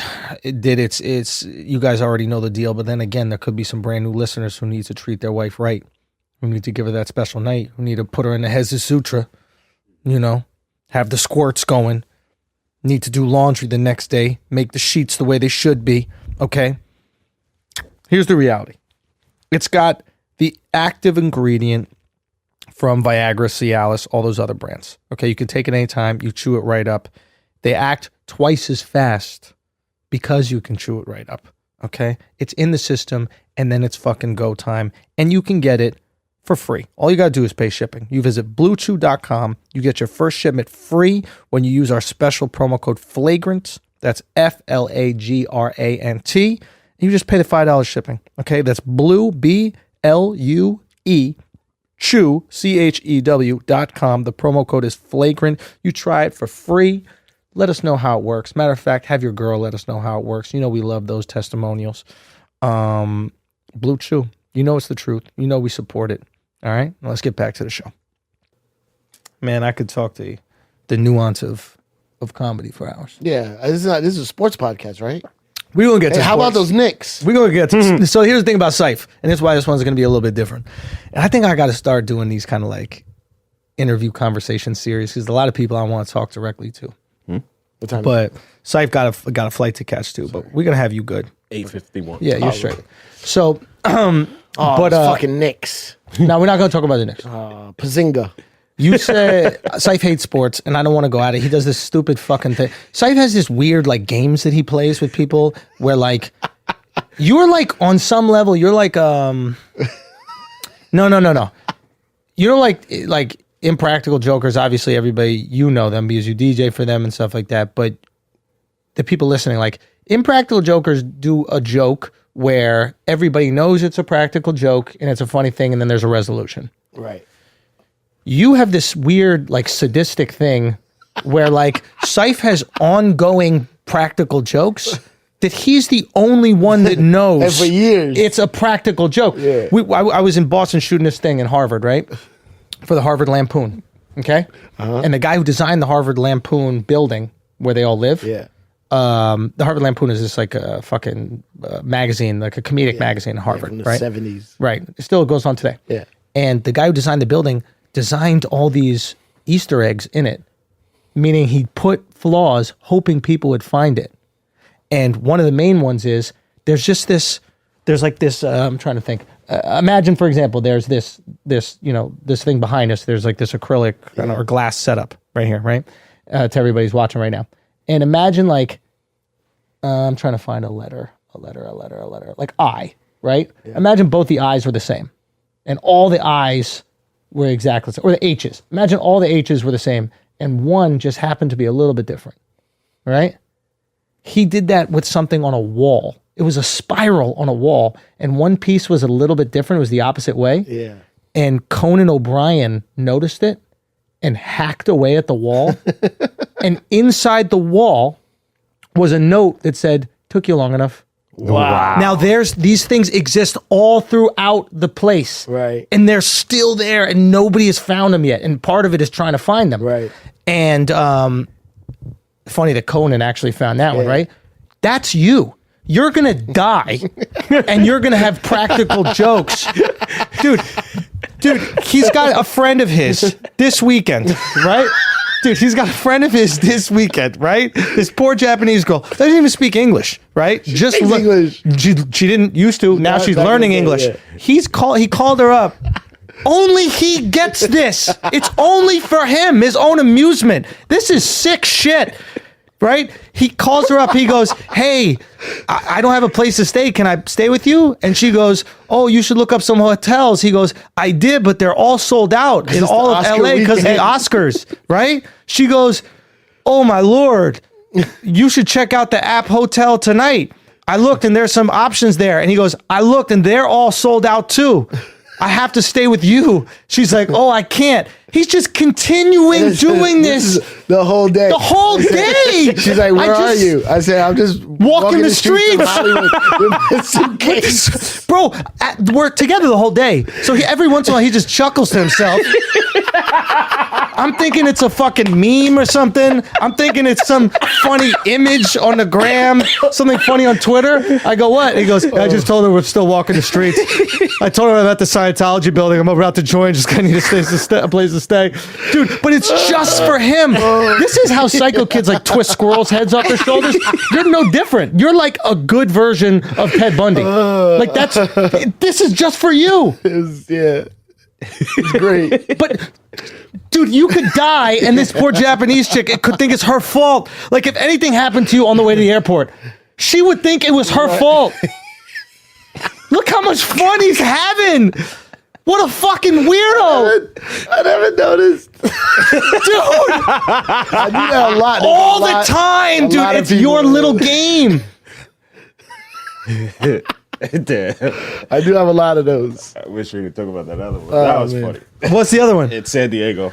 What was the other one? I forget in San Diego. Oh, a friend in the room. Oh, yeah. That's a rough one. That was fucking hilarious. No, that was funny. We can say what it was. Oh, the girl? You talking about the girl? Yeah. Yeah, one of your dumbass friends. No, I know this girl. I know this girl. Sight was tight. No, it wasn't. No, he wasn't. No way. It was really that game where he was just fucking with her because she thought he was being serious. That this shit was this shit was hilarious. Some girl friend of his is there, and she's like, you know, I don't know, super skinny model, or used to be a model, some shit, right? Mm-hmm. And I go out to watch you. Mm-hmm. I don't want to body this girl. You don't have to body her. I'll go out to watch you. Just say the part that's funny. I go out to watch you next to where she was sitting because there's no seats, sold out show. Mm-hmm. I go stand over there, and there's girls. So I sold out people. Also sold out. There's like a table of 6 girls to my left. Mm-hmm. I just look over to see who was there, see if there was like a seat or something. Yeah. And she's like, relax, relax, relax, relax, relax. I know what you're doing, relax. And I was like, what am I doing? And then one girl was getting up to go to the bathroom, and it was like a long table, so they all had to stand up so she could get out the way. And she went under the table. So I was like, oh shit, gymnast, like joking around. Like, she crawled under the table, but like did like a limbo under the table. So your girl's like, relax, relax. Stop, like if I'm being like a fiend for chicks, right? Yeah. She knows nothing about me. Yeah. So then, little does she know there's a Japanese woman ferociously scrolling hotels tonight, trying to get you a fucking. So then the waitress comes over, and she's like, your friend is like, can you go to the dressing room and get my purse? I want to give this waitress a tip. I said, do I look like your fucking errand boy? Like, in my head. That's crazy. In my head, I'm like, nuts. No, that's crazy. Like, so then all my Bronx shit is like, all right, let's go, let's play. Yo, that's so I said, no, crazy. I got. You found Sean Paul. I got $20. Yo, that's crazy, oh, no, bro. Mind you, and Rihanna. She has no idea Damian, who Marley. I am, and I don't care who I am. Right. But you also have no idea who I am. The way she's talking. So I go to give the waitress 20. Yeah, and she takes it, and then gives it to the waitress like it's hers. But she asked for the money from her purse. So I was like, oh, when we go back to the dressing room, she'll give me the 20 from her purse. And never gave it to me. So I was like, all right. Yo, it sounds like you getting bodied, bro. So then I guess you're right. Like I played. So then she's like, yo, I don't want to body this girl. She said, stole $20. She's talking about girls like, oh, you didn't meet those girls. We got to go out so you can meet some girls, whatever. So then I'm like, well, what's up with your friends? Why you didn't bring no friends? And she goes, oh, what friends should I have brought? I said, I don't know what friends. And she's like, oh, I know some girls that'll fuck the opener. Like I'm just the opener. So then, but that shows me, let me tell you something. My research shit is sick, right? For her to know the term opener means she hangs out around comedians, right? Sure. So then I start listening. I heard her mention like when people say the store. Careful. Okay, but when you say the store, when you say the store, no name. No, come on. Sure. I'm from New York. So. Yeah. When you say the store, it means the comedy store in LA. So I know if you only people that hang out around comedy clubs or comedians know to use certain slang for certain spots. Yes. So then I was like, okay, you in the mix. Right. But you don't know who I am. So you in a different mix than the New York mix. Right. So then I'm like, you should have brought some friends that'll fuck openers. Who's that? And she goes, I don't know. Let me look. And she's like, oh, my friend so-and-so. I said, show me her on Instagram. And she's like, yeah, well, she won't fuck you because she only fucks white rappers. And I was like, oh, man, I used to work for Eminem. Does that count? No, you have to be a white rapper. I was like, all right. Who else you got? And then I'm like, you got any fat friends? Because I know girls like that who are dumb skinny think every other girl is fat. She starts showing me pictures of girls that are thickish, not thick. Right. Thickish. Right. And she's like, I'm like, yeah, oh, that's your fat friend? She'll fuck me? And like, yeah, she might fuck the opener. I'm like, well, I was also the feature. Does that get me up? And she's like, no, it's kind of the same. And it's just like, I don't know. I'm having fun in the moment. Like, no one else knows. Well, Alex heard some of like, it. this shit was hilarious. Yeah, like, he just kept going. And she had no idea that he was being sarcastic. And she was like, oh, like, seriously having this conversation. I was like, what about, I don't know. These girls are kind of young. You got any MILFs? And she goes, I used to work with this MILF. And she starts showing me. But I don't know. I get joy out of that. Like, I'm not gonna. I forgot why I brought that up about you and a Japanese girl. Because of my sadistic little games. Yeah, it's something. The sports. Oh, wait. You don't like sports. So he said Porzingis. Like he made Porzinga. Like he's making fun of. Oh, so this is one of the things that you do. Yeah. And this is this little sports game that he does. Like when we're at the cellar. My sports games is crazy. Dude, this guy is fucking. Dude, this guy is fucking unreal. We'll be at the cellar. It's a bunch of guys talking about sports, right? And he'll like seriously be like, he'll say something like, "Oh yeah, did they win tonight?" And then you'll start answering, and he'll play along with your answers. So he'll be like, "Yeah, they win tonight." He'll be like, "Who, the Knicks?" And they're like, "Yeah." He'll be like, "Yeah, they won tonight." He'll be like, yeah, it was a close one, huh?" And they'll be like, yeah, man, no. And like, you'll be passionate about a conversation that he could not give two fucks. I don't even know. About. He's like one of those psychic ladies, like, do you have a family member that just passed? Oh, that's... You'd be a great fucking psychic. R. Yeah. Well, R kind of looks like a P. It's easy, yo. Those people, too, are sociopaths. But sports fans... No, because here's the thing about Cipha. You got things like... I think that Haitian thing really got to you. Why? Because I think after that, you're like, all right, I'm not going to have too many like harsh opinions about shit. I'm not going to share with the world. Because you're a bah humbug motherfucker, dude. No. You are bah humbug. Admit you're bah humbug. No. What do you like? Exactly. This motherfucker is the life Grinch. It's not just everything, bro. If you're in too good a mood, just call Cipha and ask him how he feels about the day. This motherfucker don't like good weather. I literally said to him today. I like cold weather. Stop it, Cipha. I like cold weather. I said to him today, I go, dude, it's beautiful outside. He goes, I hate beautiful. I hate beautiful, son. We get to the beach with the seals. He's like, fam, fucking animals. I hate animals. What else do you hate? Listen, hates beautiful weather, hates animals. I hate animals. Bro, you're like it smells. Fucking termite. I've gotten to a point. Yeah, I've gotten to a point in my life. He didn't even go down to the sun. There's seal. Everybody, listen right now. There's real life fucking seals. We're not talking about the little baby shits. We're talking about the big. How big, Alex? Huge. Fucking human 9 size. feet, Chin. 10 Have you been feet, down to San Diego? They are massive seals. There's no border. Nothing. You could walk right up to the seals, practically almost touch them. Yeah. Cipha didn't even unlock his fucking bird scooter. No. He kept the bird scooter up at the top of the cliff, and he just sat there looking down at us with the seals. You didn't even bother to come check out the seals. Why? Because you hate animals. They stink. They're slimy. It's disgusting. Why you want to be around animals? First of all, they don't stink. The low tide was stinking in that area. How would you know? You weren't even there. I smelled it. The low tide of the beach, that was disgusting. That was a Chinese tourist. That had nothing to do with the low tide, fam. They smelled great down there. But that's you. You just decide to hate animals for no fucking reason. I hate them. But for what? Something happened. Nothing happened. You don't like good weather. You don't like Valentine's Day. I like cold weather. My dream is to own a home in Vermont. I like cold weather. Mm-hmm. I like sunny days, freezing cold. Mm-hmm.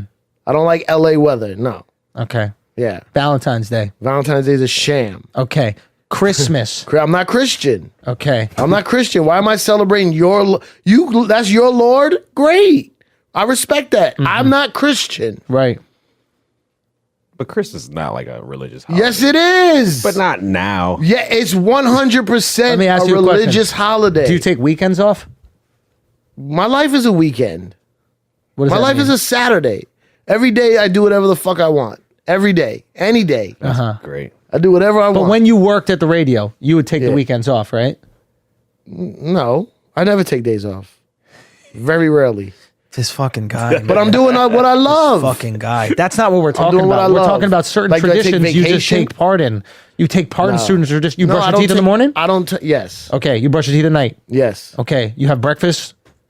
No. You have sometimes. you have breakfast? Okay, I'll tell you one about breakfast. All right, go. I'll tell you one about breakfast. All right, go. Sometimes I like to eat a burger for breakfast. And people are like, Nah, it's because you fat. Okay, besides that, people are like, ugh, how could you eat a burger at breakfast? Okay, what the fuck is the difference between a hamburger bun and a piece of toast? What's the difference between a burger and a sausage patty? It's the same shit. So when you eat an egg and cheese sandwich, you're eating a fucking burger. If you eat a sausage, egg and cheese McMuffin, you're eating a burger. You know what the you fuck are? is the difference? You're an angry Puerto Rican Seinfeld. That's what you are. You're an angry Puerto Rican Seinfeld. No, it's Seinfeld. It's not Seinfeld. What's the deal with a cheese sandwich? But you gotta do it super angry and Puerto Rican. Why don't put no cheese in the I bread? gotta figure out how to do it in stand up though. What's the deal with cheese and bread?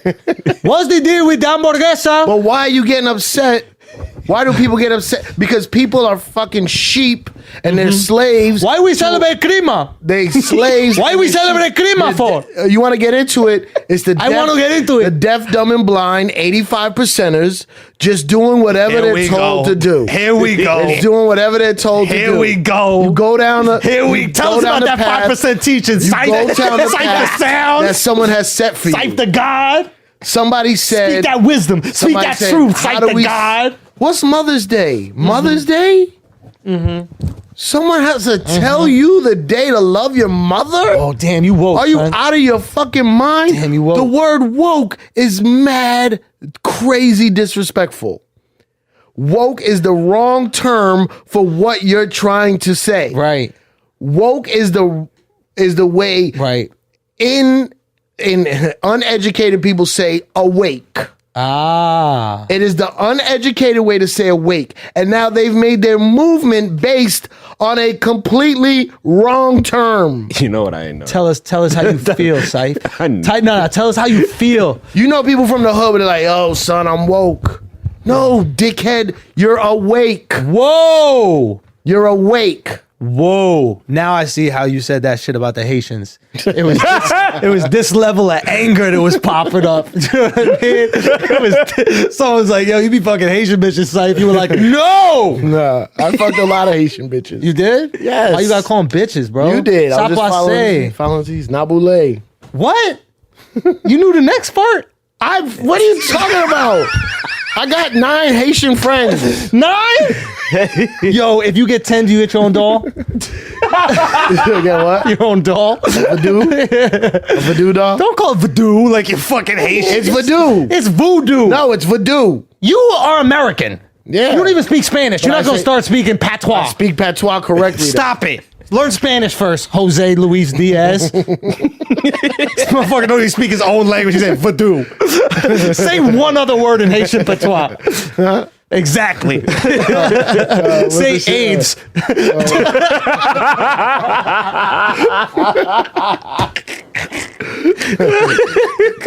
Yo, this is why Rosenberg and Charlemagne don't get along. Why?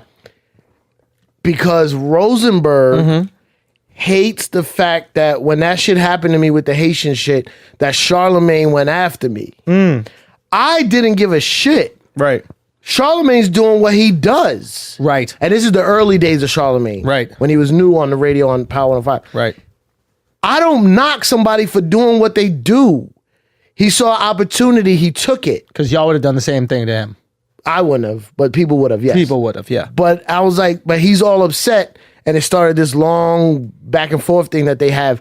But I was like, why do you Rosenberg is fake with that because he says it's real on the radio and then in person he's like, it's all wrestling, right? Oh yeah, that's a whole nother life. But I'm just saying, like, I don't. When people do what they do, it doesn't affect me. Right. Like, yeah, that's what he's known for. Why would I get a pass? Why would anybody get a pass? That's what he does.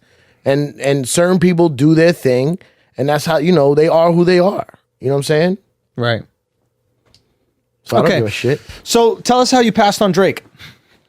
Drake's a good guy. Okay, you're talking about. You thought we were just going to talk about the accomplishments? No, I knew it was coming. Now I want to butter you up. But let me tell you something. You're talking about what's the deal with Canadian rap? Who would listen to Canadian rap? Really? You're talking about the joke. The guy grew up in a cul-de-sac. What could be so gangster about growing up in a cul-de-sac? You're talking about the joke I do. What's the deal with that circle ham that they call Canadian bacon? I mean, ketchup chips, come on.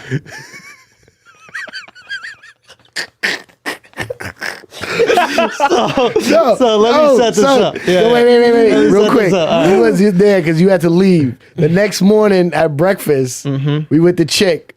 And she orders her bacon soft. Son, this shit, this was the weirdest thing I ever seen. Like, I know Cipha's a sociopath because of the games he plays with Japanese women, right?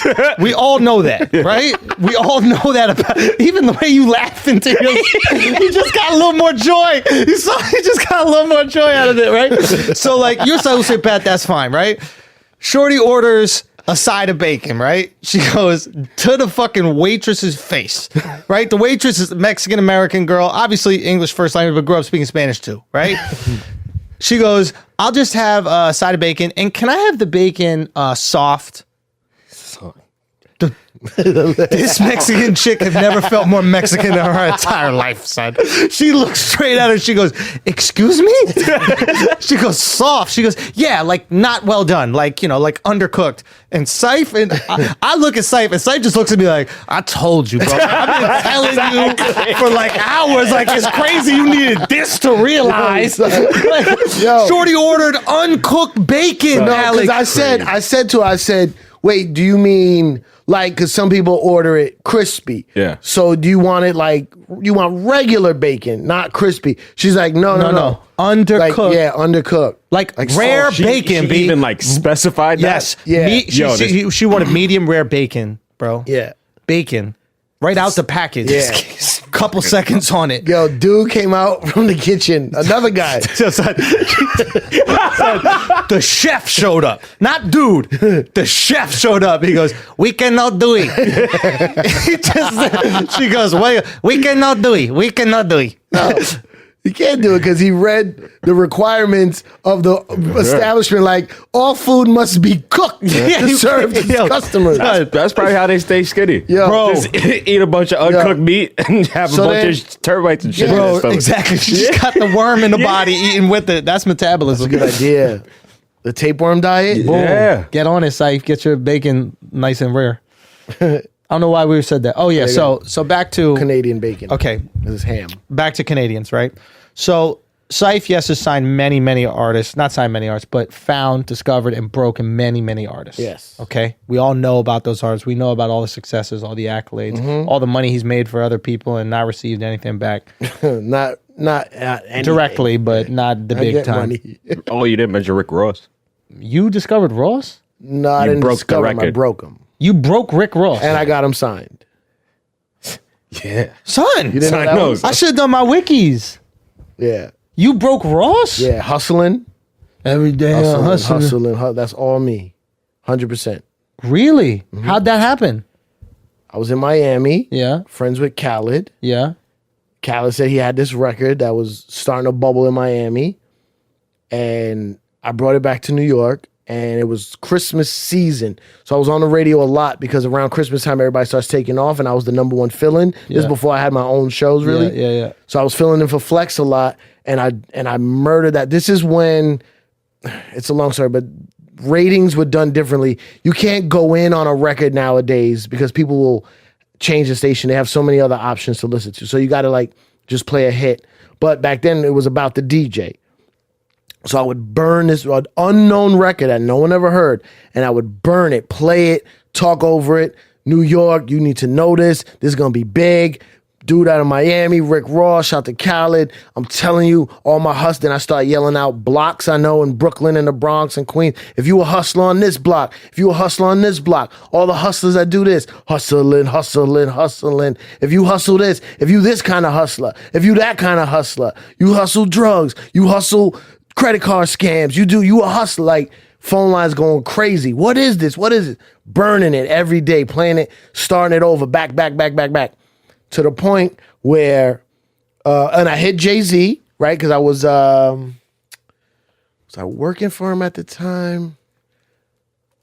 I don't know if I was working for him at the time, but it was after Rihanna, so he knows I find records. I texted him. It was like, I want to say like the 22nd of December. You know, the music industry, excuse me, the music industry shuts down the last 2 weeks of the year. No one works. You're off for the rest of the year. The whole entertainment industry. Yeah. So I text Jay. I said, Jay, there's a record out of Miami. The shit is fire. You need to know about it. He said, okay, hit me, on the 27th. Like, it's Christmas. Leave me alone. You know what I'm saying? But he's like, I'm on it. Boom. I go hamburger, playing the record, going crazy. Here's why he got upset. At that time, the music industry, the reason why Khaled is who he is today, the timing was impeccable because all the artists wanted to record in Miami because New York was cold and it was nasty. You go to Miami, the bitches are banging, the weed, all that stuff. Isn't that crazy that people like warm weather? Yeah, and it's weird. So a lot of studios started opening in Miami and everybody was recording down there. Remember the early days of Cash Money? Of course. Timberland. Yes. All of them had studios in Miami. Khaled was the man at that time, so everybody was down there. So he knew how to like cater to all these artists, take them to the dope clubs, bring them weed, bring girls around. Why was he the man? He just was the man in Miami. He did radio? What was he did? He was on the radio. Okay. But Khaled's just the man. Right. He's just the man. He'll figure it out. Anyway, all the A&Rs are in Miami working on all these albums. Jay-Z comes back top of the year, screams at all his A&Rs.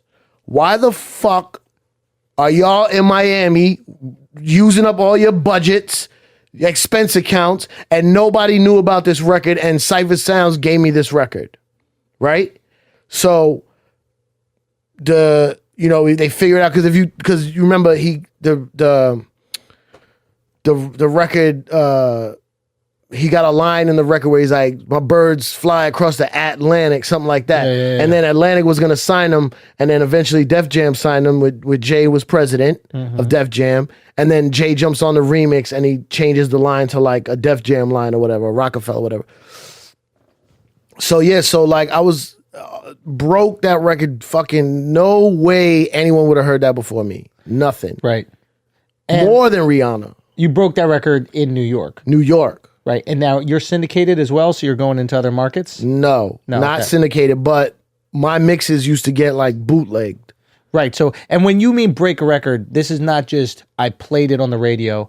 No. I stood behind it. Right. This is the shit. If you heard Hustlin' at that time, and then I was the only one with it, and I would go to a club and play, and they'd be like, oh, that's the shit he was playing on the radio. Like, there was no one else playing it. I'm the only one who had it. Every day. You could ask anybody. You could ask Young Sav. Young Sav is Fat Man Scoop's little brother. He eventually, later on down the line, he eventually became the president of, what was Rick Ross's label? Maybach Music. Maybach Music. He was the president of Maybach. And he was in the room running the boards of the radio station, and he was like, damn, you going in on this record. What is this? I'm like, yo, some shit Khaled gave me. So you just fucking knew. Yeah. Something clicks for you with a song. Song or artist, something about it, yeah. I don't know how to monetize it, but yeah, I got the gift. And Jay signed it. And I was happy to be a part of it. So you didn't get another time Jay fucked you. The fucking guy, his name was Shakir. He was an A&R. He was an A&R for... He worked for Jermaine Dupri. It's a long story. Anyway, he ended up... I don't know if you ever heard of him, Shakir, but his name was Shake. Everybody called him Shake. He ended up eventually killing himself. Later down the line. Yeah, it was really sad. He was a great dude. And he told me, he said, you fucking up. He's like, you're not getting your credit. You got to fight for that shit. That's what I'm telling you, He's man. like, don't give no one the records. Don't give no one the records before you work out your deal. But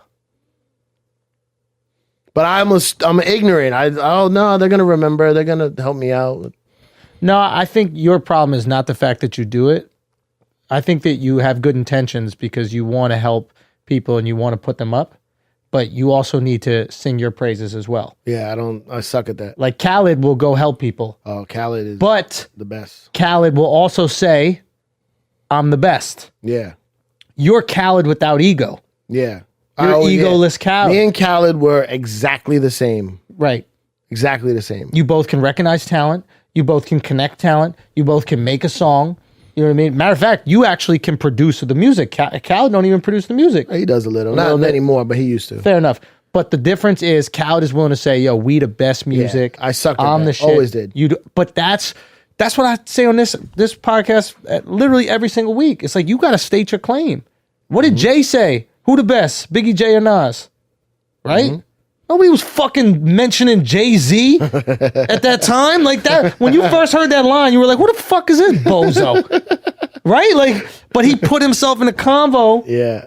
You know? So it's like, you gotta establish it, you gotta say it, because if you don't say it, nobody's gonna say it. Yeah. I mean, me and Khaled, I'm talking Luckily, you got me saying it for you. Thank you. I appreciate it. You're welcome. Thank you, assholes.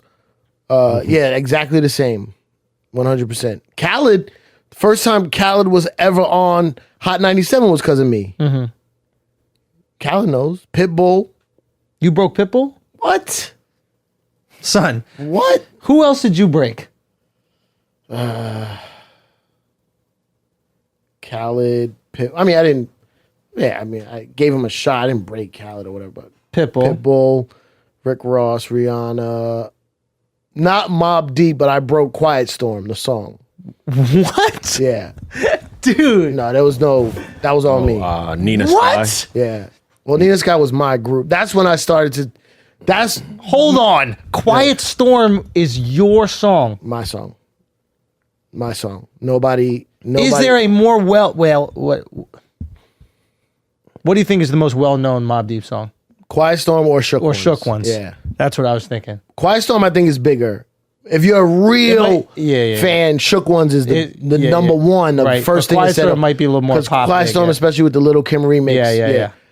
But holy shit. That record is not a Mobb Deep record. That record was a Prodigy record, a solo record that he was working on for his solo album. And I got it on DAT from the studio from Prodigy to listen to on DAT, no hook. What is DAT? DAT used to be before CDs.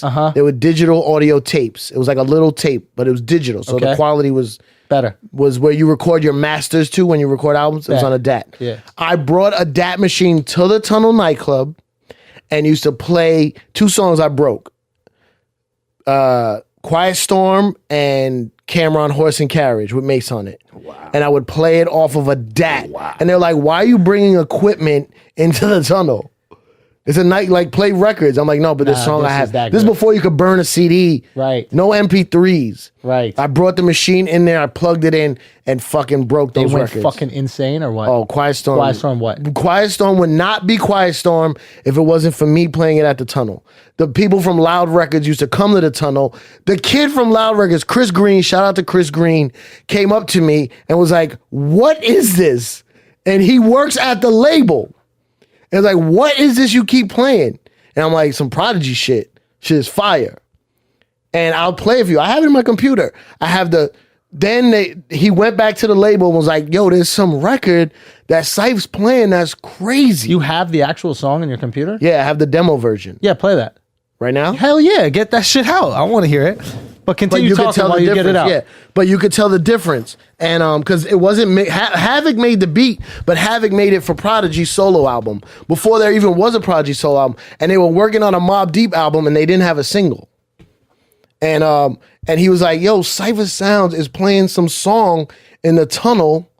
So for everybody listening right now who's not familiar, the tunnel was the hip-hop nightclub in New York City in the, 90s, mid-90s into the late 90s into 2000s. If you watch the DMX Get At Me Dog video, yes, the whole video's in the tunnel. Right. The movie Belly starts in the tunnel. Right? And records would be broken in the tunnel. DMX Get At Me Dog, Benjamin's, Put It In Your Mouth, Akinelli, Busta Rhymes, Jay-Z, with Jay-Z with Beanie Siegel, put your hands up, 5 a.m. and in the club. Yeah. Memphis Bleak. Memphis Bleak is money. Memphis Bleak. All those records broke in the tunnel. Now, and just to put things in perspective, there was one place, like right now you have a million different places to go out and party, this, that, the other, right? There was one place that everybody would go for hip-hop music in New York City at the time. Yeah. Didn't matter if you were from the Bronx, didn't matter if you were from Brooklyn, didn't matter if you were from Queens, Manhattan, didn't matter. Everybody was at the tunnel. What's wrong? It's not long. Whatever. Notoriously dangerous? It was super dangerous. Explain the scenario we're walking into. Like every week stabbings. First of all, the search at when you walked in the club was like Rikers Island jail search. Right. This is all like it was a Sunday night.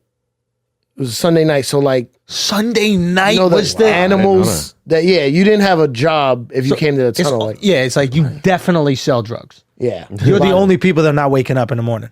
Right? Right. I didn't know it was Sunday. I always thought it was a whole weekend. No, Sunday. So because they didn't like hip hop on their Saturday and Fridays were for white people that paid a lot to go to clubs. Like this was the only way you could get a hip hop night back then is do the off night. You gotta do the off night, Thursday, Sunday. I had no clue. I thought Tunnel was its own club specifically for hip hop. No. As a matter of fact, the party wasn't even called Tunnel, it was called Mecca. The party was called Mecca. It was just at the tunnel. The tunnel became it won the brand battle, the brand battle. Wow, I didn't know that. Me neither. Idea. It's crazy there hasn't been a documentary done about the tunnel. They're working on it because there was the tunnel, and I think there was another place called Sue's Cafe Lou. What was the place in the Bronx? Cafe Lou's? No, Sue's Rendezvous. Sue's Rendezvous was a strip club. No, there's another place, Johnny's. For what? For hip hop? Yeah, something Johnny's something. I don't know. But like notorious place, getting shot up every weekend, but everybody would continue going. No, talking about like El Cafe or something. You talking about Johnny's? You talking about the X Bar, which before that was you talking about Jimmy's. Jimmy's. Yeah, what was it? After the Jimmy's Uptown. Jimmy's Bronx Cafe. Bronx Cafe. Yeah. Jimmy's was another one. Yeah, I used to DJ there too. Are we restarting? Yeah. Okay, take your time. It's fine. So. Okay, so when you're breaking a record, the reason it can break is because literally everyone is there. Yeah. That's what people don't realize, right? Like when you say I broke a record, you can't break a record at One Oak because everybody's not at One Oak. We're talking about way different ways to get records nowadays. No. I'm saying like everybody in hip hop is at this one place. Yeah, the who's who. The who's who are there. Yes. The rappers are there. The industry's there. Everybody's at this one fucking spot, right? Mm-hmm. you put that record on, everybody starts vibing, boom. Yeah, not the first week. It took weeks. It took weeks. Yo, and also that fucking opener keeps playing some Mobb Deep shit. Well, some Prodigy. The fuck is that? Oh yeah, I like this. Oh, this sounds dope. Yo, what is that? Yo, what is that? What is that? What is that? And then eventually, and when it caught, you knew it. I knew it before it caught. But you saw it catch and you were like, oh shit, yeah, I did that. Yeah. And then eventually there was this thing called the shoulder. And you're playing a record, you're breaking it, it's getting a reaction. Flex walks in and puts his hand on your shoulder. That means don't play that next week. I'm playing that. And you got shouldered by Flex. Not with that one because it was on a DAT. But a lot of records, yeah. So what you're talking about is not at the radio station. You're talking about, and that's another thing. So Flex was the guy who DJ'd every Sunday at Tunnel. Yeah, it was his party. It was his party. And so Flex comes to you and he says, hey, that shit is now part of the main set. Yeah, it's getting such a reaction. I got to play this from now on. And what people don't realize is like, so there's like the opener DJ who's not allowed to play the songs that the closing DJ is going to play. Right. So you really got to be out there trying to find shit. Yeah. Wow. What was the first song that you got shouldered? The Lost Boys. Shout out to the peeps. The Lex Coupes, Beamers, and the Benz. For all, because that was the B-side of Lifestyles of the Rich and Shameless. So I was like, oh, I can't play Lifestyles. That's a main hit record. So I'm playing the other side. Did you have any connection to Big L? I knew him. But did you like his music? Did you play it? Of course. I was such a huge Big L fan. Yeah. Big L was amazing. Did you break anything of him? No, but I was part of A&R of his album after he passed away, like his posthumous album. What, Lifestyle? Lifestyles of the Rich and Dangerous or whatever it is? No, I forgot what it's called. Was it Flamboyant? Flamboyant for Life? Yeah. Or Flamboyant or something. You know what I'm learning, and I'm seeing a pattern in Cipher? He's always been the selfless person. Yeah. So even in DJing, you were doing the same thing that you're doing now in comedy. Same thing, yeah. That's why I'm a loser. Yeah. That's what I'm trying to change with this podcast. Like, you would give up the hot records for... Well, no, that's just you have to do as a DJ. Yeah, but now there's... 9:30. Now there's certain DJs that still won't do that. Yeah, but then they don't get to open for the hot DJs. Simple as that. Well, there's no more openers. That's the whole game is But destroyed. let's say, for example, Flex was going to have someone open for him. He would still say, don't touch these records. He can't anymore. What you mean? Nobody... I mean, if no one respect it? If he brings his own... Yeah, I'm saying he brings the guy. He brings his own, yes. That's the only way to do it. Yeah, that's no different with stand-up. You could be like, yo, I'm going to talk about these topics tonight. Yeah. Try to avoid, if you got anything, I want it to be fresh when they see it. Yeah. Where's this track? Okay, ready? Yeah, we are ready. Just put it like that. We'll hear it when I hear it. So this is the regular Quiet Storm.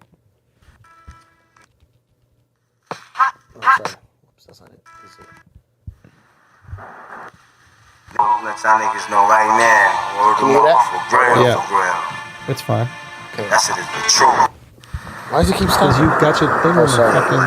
Here you go. Nigga who Okay, right here. I'm lying.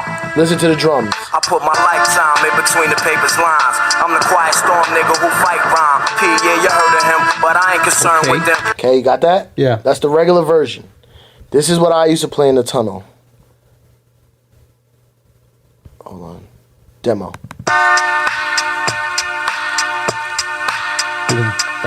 No storm noises. The snare's mad hard. And traditional just boom bap. Niggas is bad hell for real. That shit is the truth. I'm lying. I put my lifetime in between the paper's lines. I'm the quiet storm nigga who fight rhyme. This shit is fine. This shit is better, bro. Stop minds from growing. I make your blood stop flowing. Take affirmative. It's harder. Bro, yeah, why'd they switch it? Because once Havoc mixed it, like if you ever notice, if you're a Mobb Deep fan, Havoc drums are always light.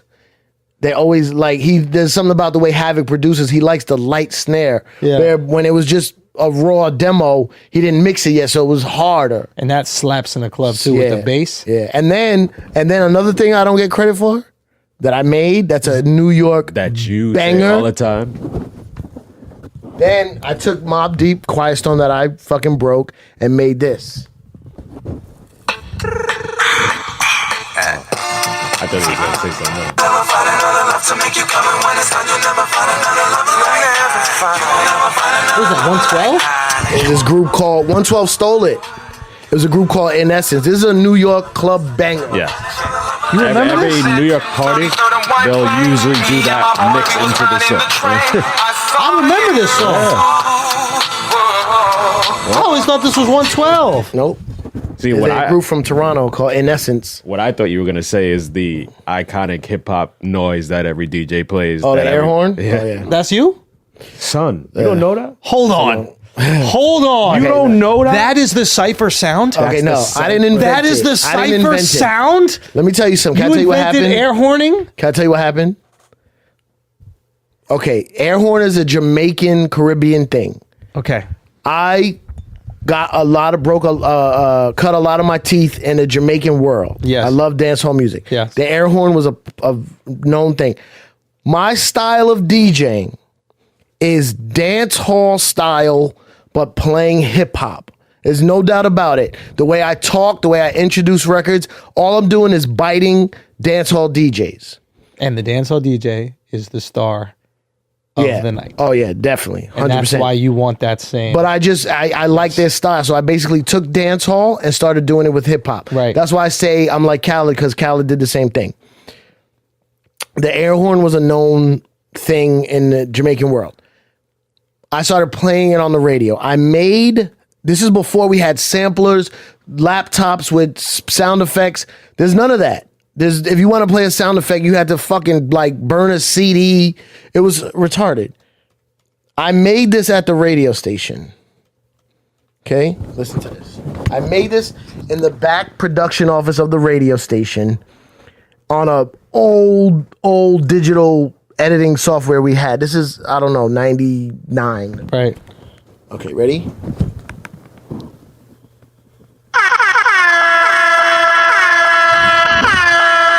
So in Jamaican culture, they had, I don't know how they did it, but they had some kind of way to make the air horn go over and over. And I didn't know how to do it. So I was like, okay, I'll just make it in the computer so that it sounds like I'm hitting it, right? Somehow, this is in the Hot 97 company computer. Somehow it gets out. I think it was either Green Lantern or Who Kid. That's what I've narrowed it down to. Green Lantern or Who Kid stole it. Not stole it, but they took it out of the computer and started using it. But somehow, this is the early days of the internet.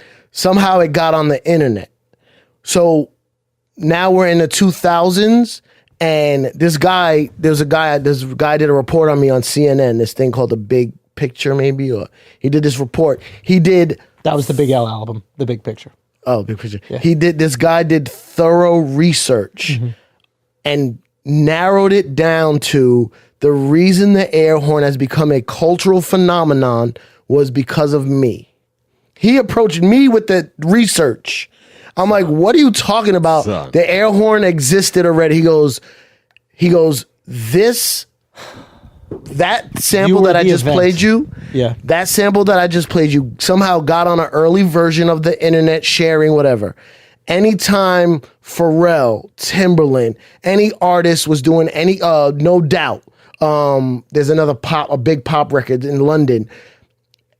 Whoever was savvy with the internet would search for air horn noise, and that one would come up, that particular version. Now there's a whole bunch of different ones, but that one came up, and if you listen to certain songs, that is in there in the background.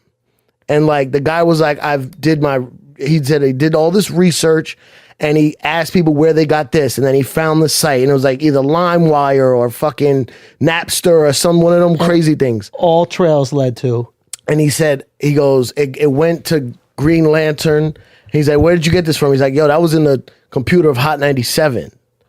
You know what I'm saying? And it got down, and he researched it, and he goes, and he was trying to give me credit for inventing it. I was like, I didn't invent it. It was a whole culture uses this. And he basically said that the way I used it on the radio and the way I made that is what made it spread. Yo, I'm telling you, were the greatest A&R in the history. I mean, what am I supposed to do? Of music, bro. Like, that's it right there. You started the air horn. It's become vernacular. Like, people in sentences It's go, a "Brr, brr, joke. brr, brr." Like, It's that's literally crazy. a joke. Yeah. Like when someone says something like with their bombs, Yeah. we go, Yeah, I know. I didn't know that came from you. This is insane. So I just told you this yesterday. You know the term basic, right? Yeah. Duval invented the term basic. Right. Like, I'll be with white girls in bed, and they'll be like, oh, I can't do that. It's so basic. And I'm like, you have no fucking clue that my boy Lil Duval, he would just did it on Twitter. It was a thing on Twitter where he'd be like, you're a basic bitch if you. You're a basic bitch if you.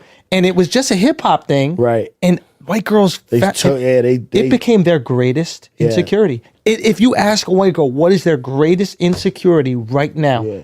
It will be being basic. Yeah.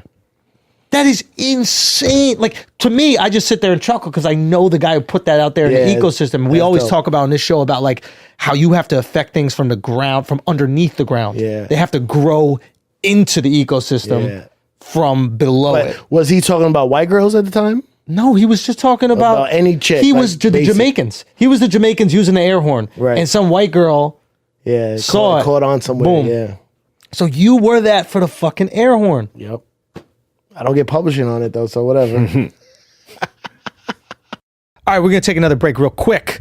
Talk about a show brought to you by Vice Land, okay? Vice Live. Comedians Marie Faustin, Zach Fox, Sandy Honig, and the rapper Fat Tony.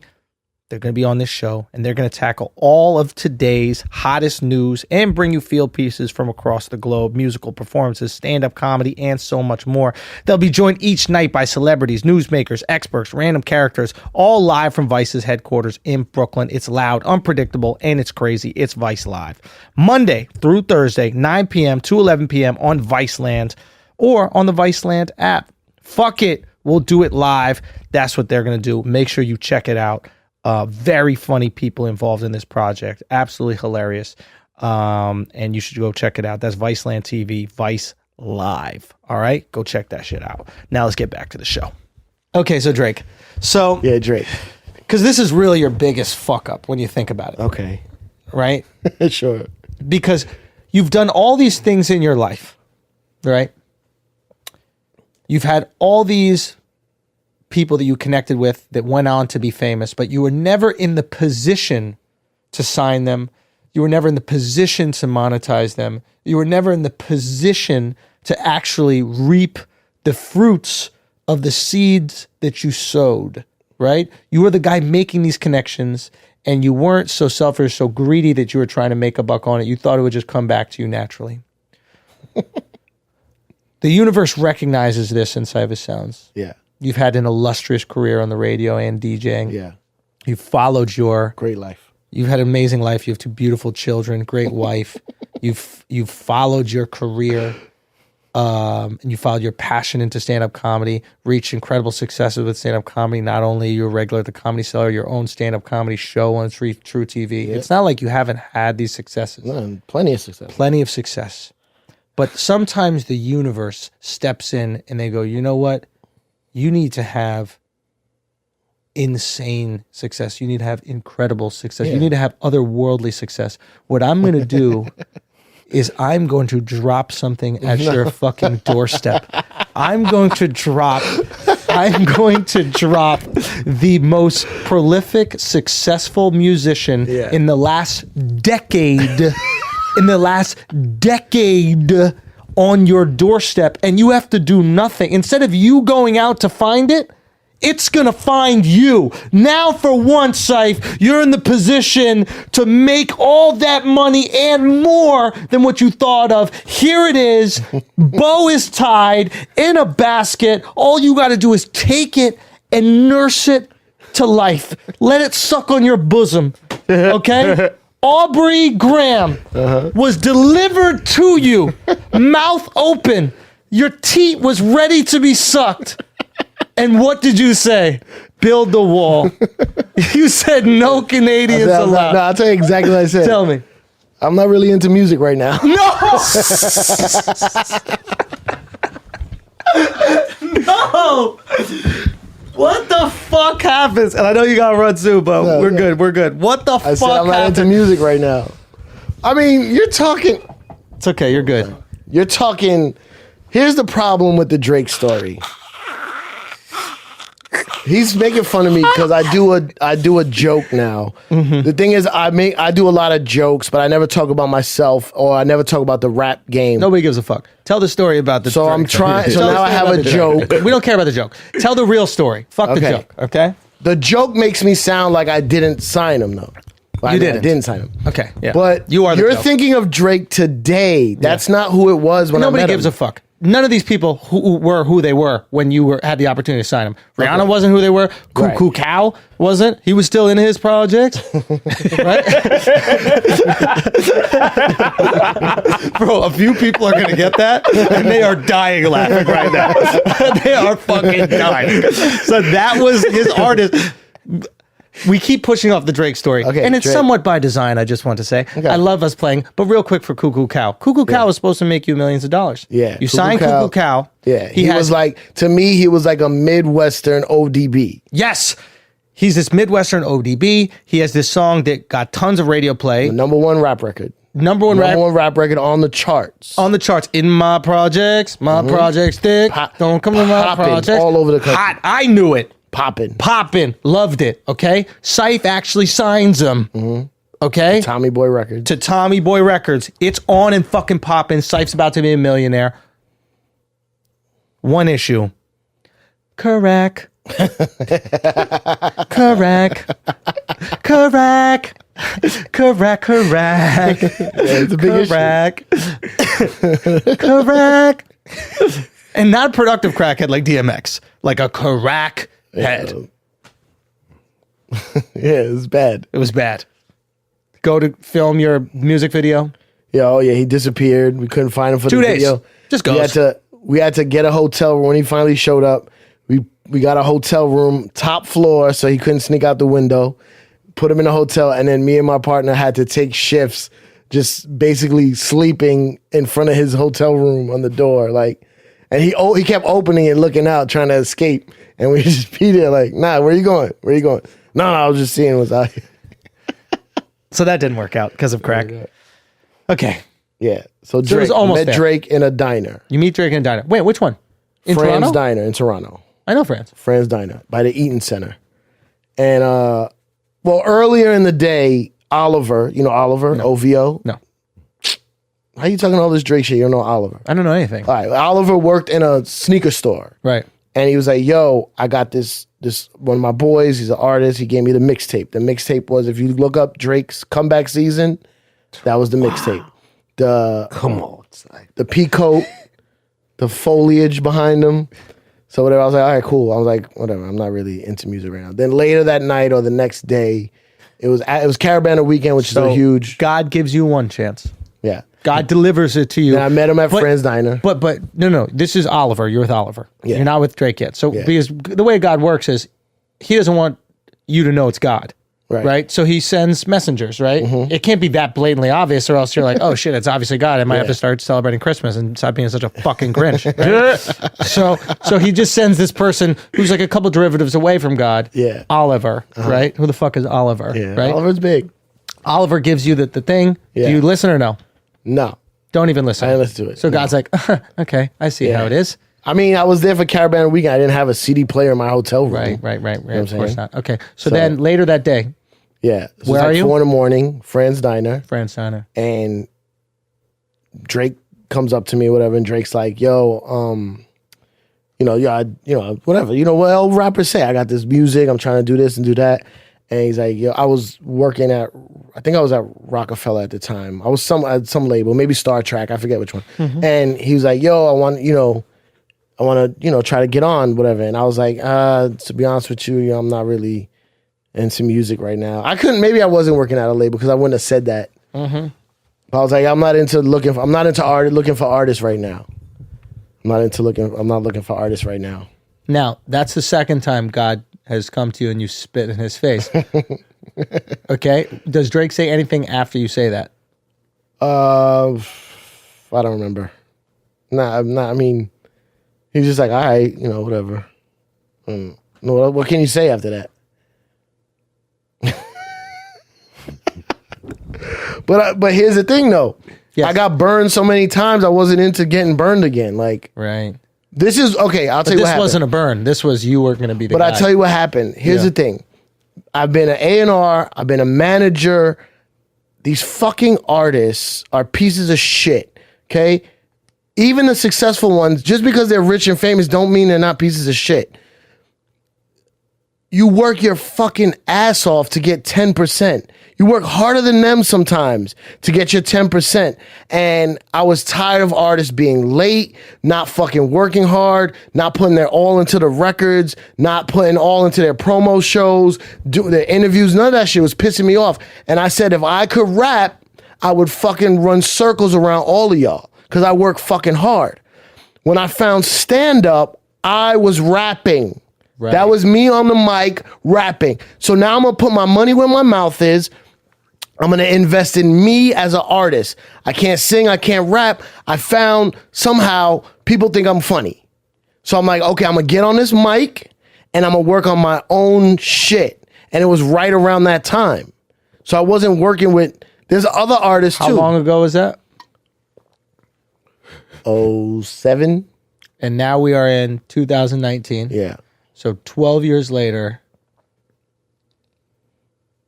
a friend of mine has some friends that will fuck the opener. So A what? a friend of mine has some friends that will fuck the opener. So I'm saying you did it, bro. I'm just saying you came a long way. You really did go. I mean, you could have had 10% of Drake, but whatever. Who's that? Whatever. What's 10% of 100 million? I fucked up. More than 100 million? Probably. Not to mention like the business deals that you would have been on the side in and all that. Yeah, kind of but stuff. so what? You can't live in regret. Can't live in regret. All my people still eat. Morgan runs OVO. Who's Morgan? Morgan was one of my best friends. Sorry. He was the mad- people who run OVO are Oliver and Morgan. Yeah. Okay.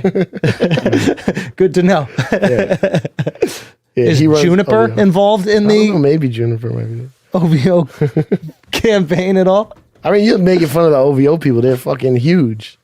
I just don't know any of them. I know 40. Yeah. 42. Morgan manages 42.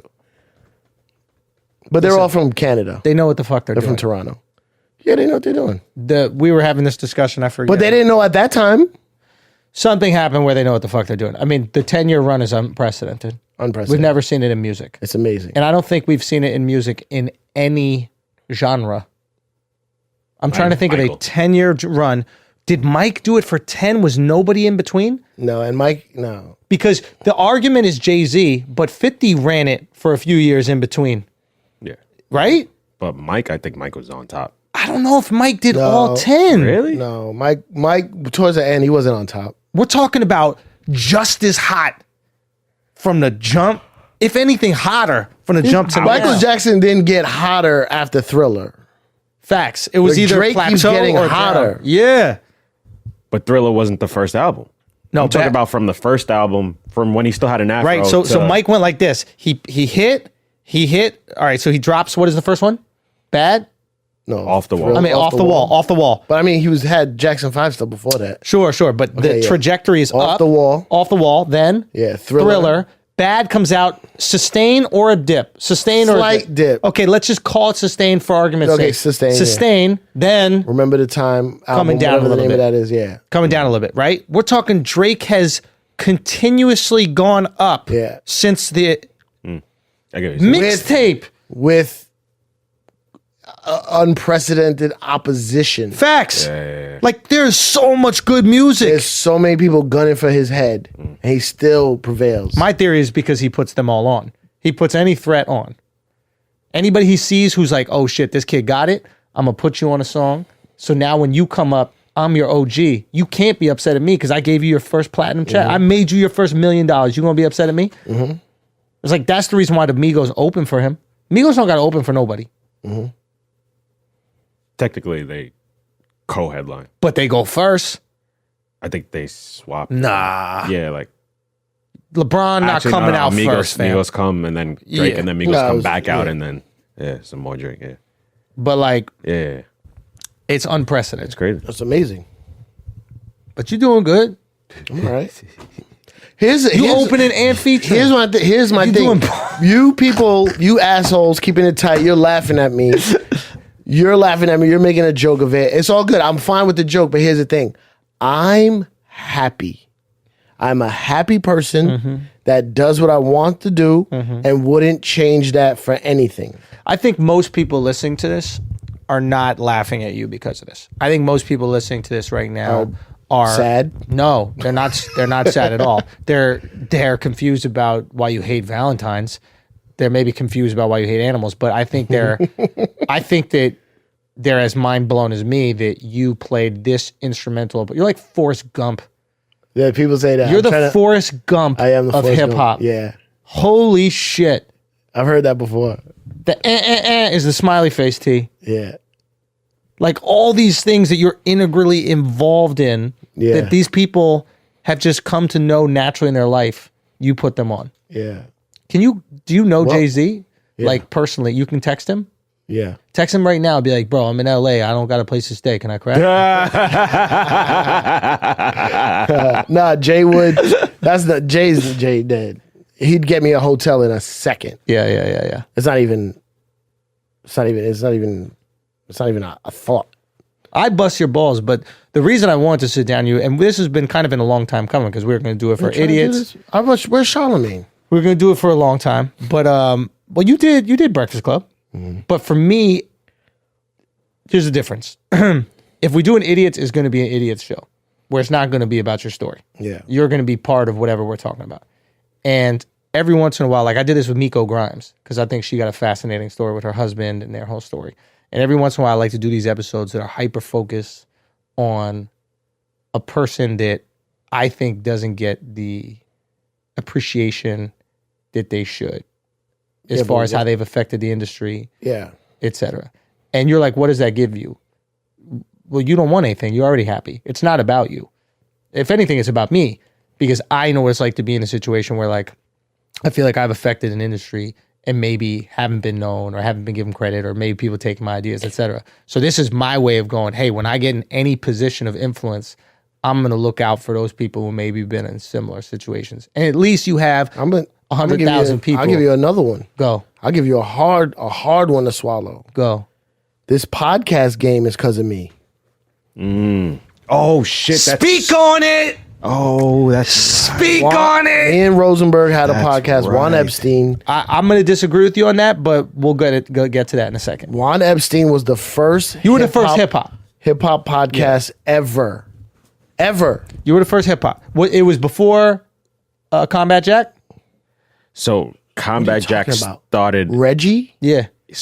When Reggie was Reggie. Yeah, Reggie. Yeah. Before Combat Jack. Really? When Reggie was a lawyer, we started Juan Epstein. He was doing an internet radio show. So it wasn't a podcast, but I believe at what year? On date it was before Juan Ep. No way. That's what I heard. But I heard it was an internet radio show. He was doing a blog. Combat Jack. The reason Reggie, who's a good friend of mine. R.I.P. But his family connections. Reggie was a lawyer in the game and had a nervous breakdown or a midlife crisis, whatever you want to call it, was tired of the game and quit. And he had all these stories that legally he couldn't tell because of the contractual obligations as being someone's lawyer. So he created this character called Combat Jack, which was an anonymous person telling these hip hop stories on a blog. And then that grew into a radio show and then podcast. And he got the idea for a podcast for listening to Juan Epstein. And he was like, what is this? How are they talking? How are people hearing this when it's not being broadcast? You know, I didn't even know what a podcast was.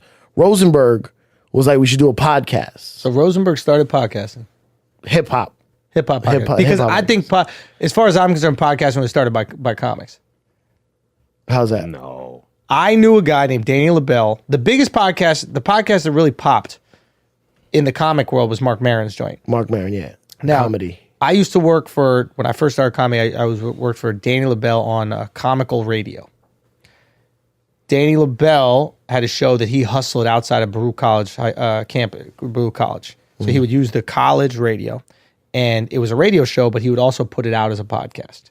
And it was a show where he would interview comedians. And Mark Maron was a frequent guest on the show, and they would interview comedians, and he would be like, yeah, you should come interview comedians together, blah, blah, blah. And then Mark started doing his own thing, and it took Danny a while before Mark put him on, which was shocking because it's like, you got this whole thing from Danny.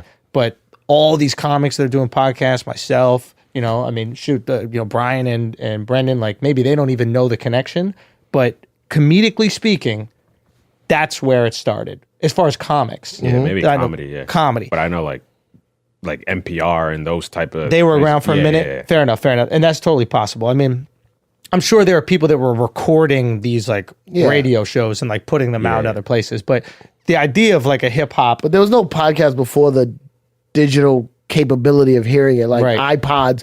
Like podcast comes from iPod. Right. You can hear it on your iPod. Yeah. That's what it is. And y'all fucking started that. Yeah. But also, whatever. I don't... What are you going to do? Nothing, bro. No, listen, you seem more upset about it.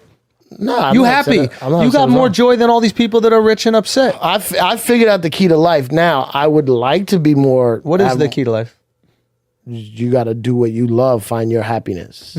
It's literally like, there's certain things. I'll go do a shitty show, but I like getting on stage telling jokes. Like, it doesn't matter. Like, some people be like, that show's a waste of time because this show makes you more money or whatever. But I don't know. Everything I've ever wanted, it comes in one form or another. You know what I'm saying? Sometimes you get what you want. You just don't realize what you truly want. I say that with comics sometimes. It's like comics think that they want to make it big, but they really just want a community that they feel a part of.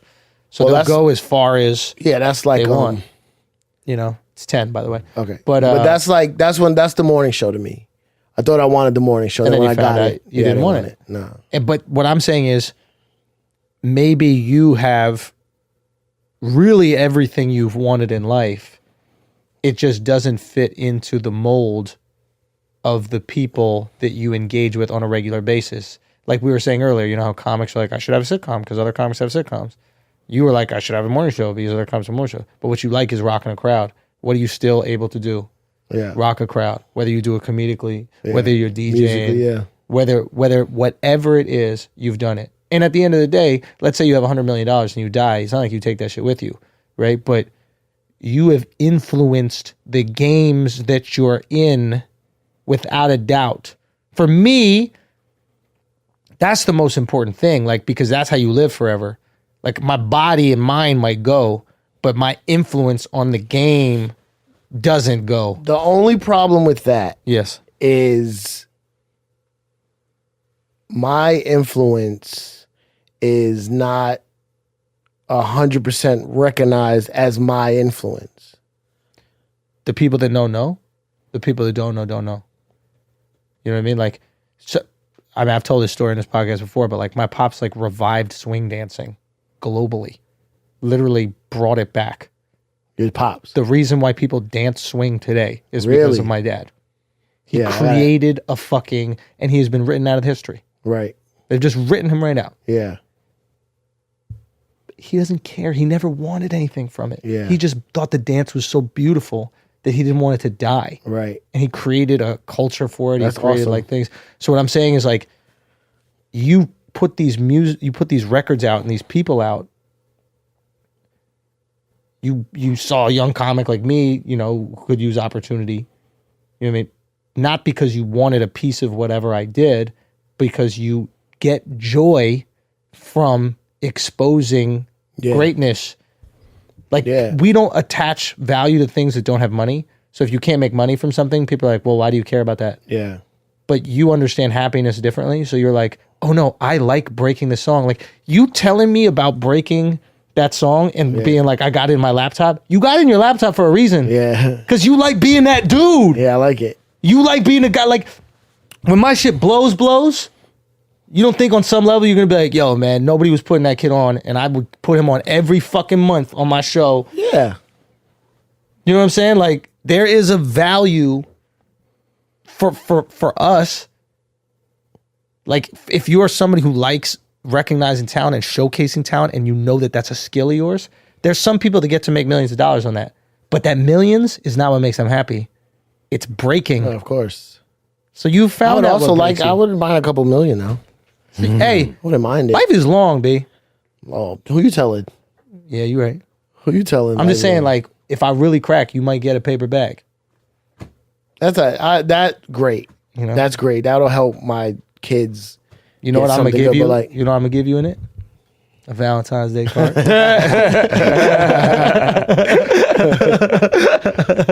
Yeah, I don't know. Whatever. There's a lot of shit out there. Anything else you broke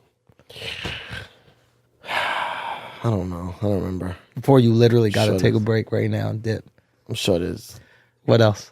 I want to thank Cipher because Cipher Yeah, was Alexx the Media. first person who gave me a chance. And And gave Alexx Media fucked it up. Then you Yeah, had I to did. fire him. You know what? But What happened exactly? What happened? something so stupid, and I was thinking about it today actually. He did something so stupid. I mean, sorry, he did something and I reacted so stupidly. And first of all, what he's doing for you is what he's supposed to be doing. I'm happy to, because I was part of this too. Yeah. Yeah. At the same night, Yeah. That's how we met. yeah, like he said he was Instagramming you or DMing you or something, right? Yeah, on Twitter, and you yeah. came in and I said, yo, this guy. I thought he was some white dude that I used to do comedy with, whose name is Alex Anderson. No, but we were at the cellar. Yes. And he came in and I remember he said to me, I DM'd Andrew Schultz because you had one thing up and he thought maybe Question you could make of it the day. better or something. Yeah, question of the Yeah. day. And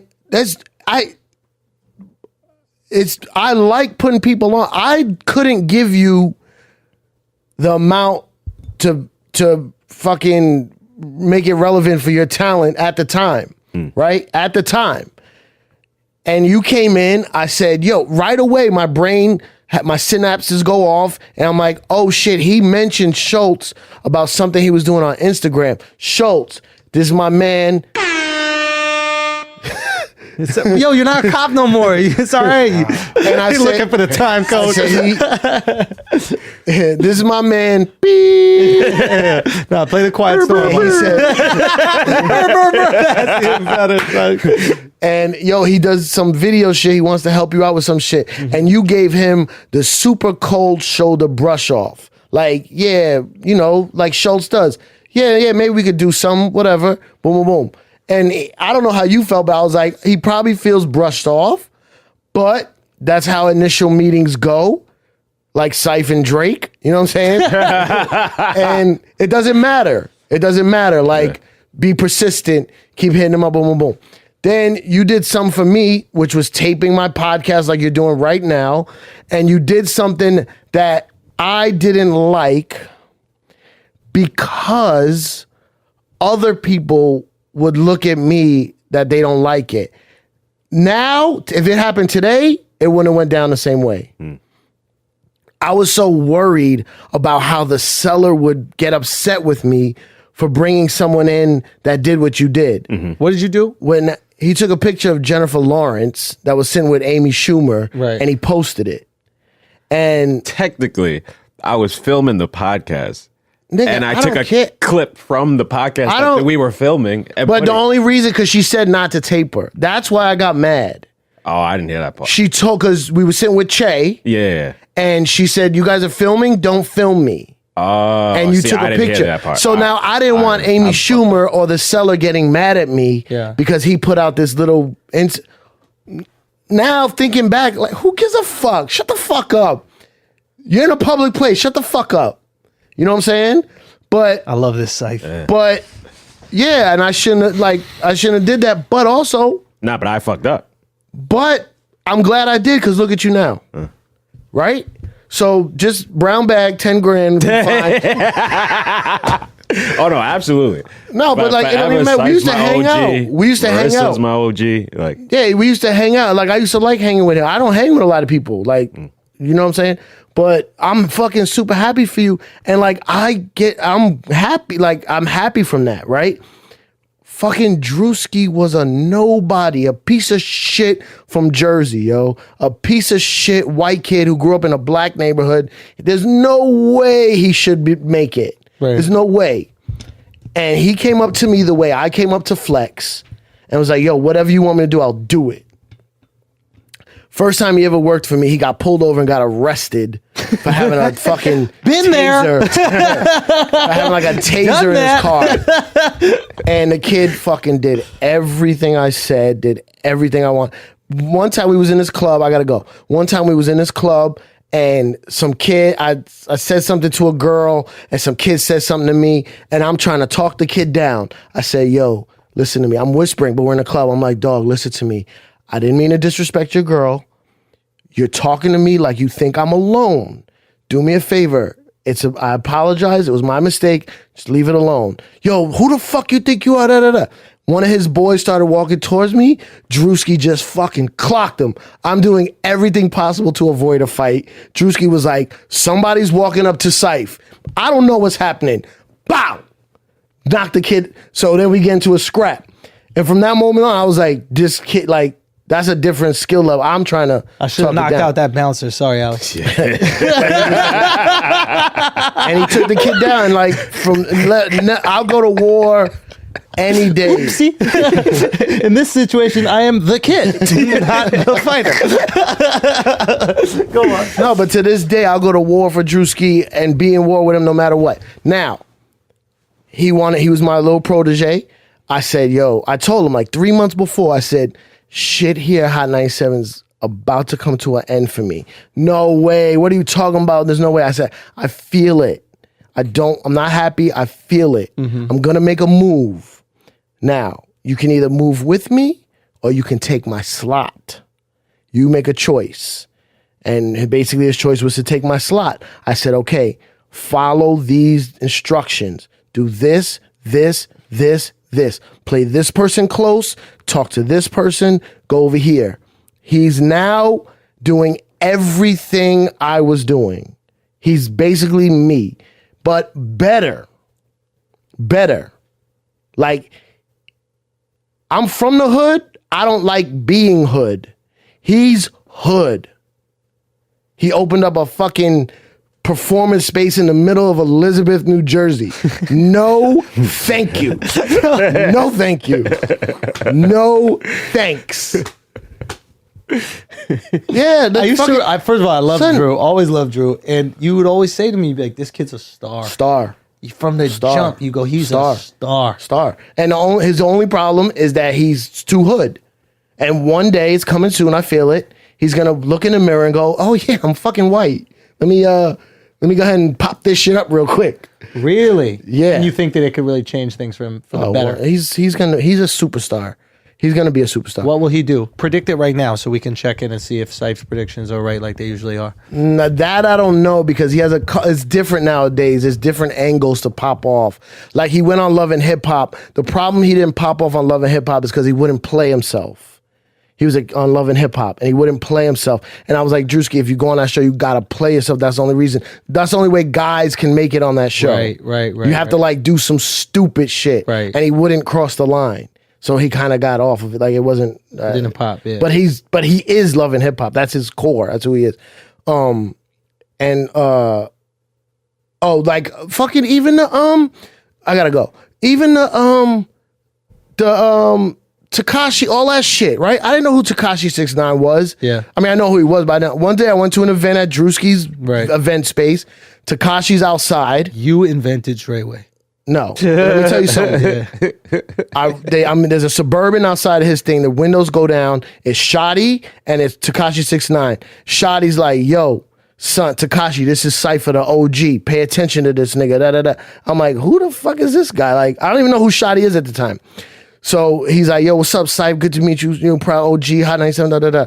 Shotty's like, nah, don't. That's the OG. That's the man. So he's like, okay, what's up? Then we go upstairs and I'm talking to him and I'm like, yo, thanks for saying that, bro. I appreciate it. I don't even really know you, to Shotty. I don't even know who you are. Like, he's like, no, you know me, son. He goes, I used to run with Jim Jones. He's like, I seen all the shit you did for Jim and how you broke Jim and did the, I'd always be in the studio with Jim. Like I love Jim. And he was like, I was the goon. And he goes, my hair used to be like this. And I was like, oh shit. I didn't even know that was him. Like, that's how deep I go, where like, I didn't even know who it was, but he somehow in the midst of hanging out with Jim Jones, I showed that guy love. And you know what I mean? Like he saw that your love for Jim was authentic. Yeah. He saw that you weren't trying to get bread off of Jim. You really, really wanted well, to break another thing he said, Jim came to my improv show to you know, I do that improv show. Yeah. And I'm like, I say what's up to everybody, where most people just say what's up to Jim. And he was like, oh, this is a real nigga right here. This is a real nigga. And then later on, if I was still on the radio, like I could have broke Tekashi, you know? But Drewski did it. I was like, Drewski, there's a lot of new shit coming out. New York needs it, like, you know, be on top of that shit. It's a new wave, that all that shit. You told Drewski about Tekashi? No. I just told Drew that there's a hole in New York that needs to be filled. And Tekashi came and filled that. Tekashi, A Boogie. Right. Cardi. Yeah, even Cardi. But he knew Cardi from Love and Hip Hop. Like he's Right. That's the homie. He was telling me about her. And I was like, I don't know. All right, I gotta go. There's one story I want you to tell before you leave. All right, hurry up. I gotta catch a flight. Yo, just cancel the flights. No, come on, I gotta go. You safe, man.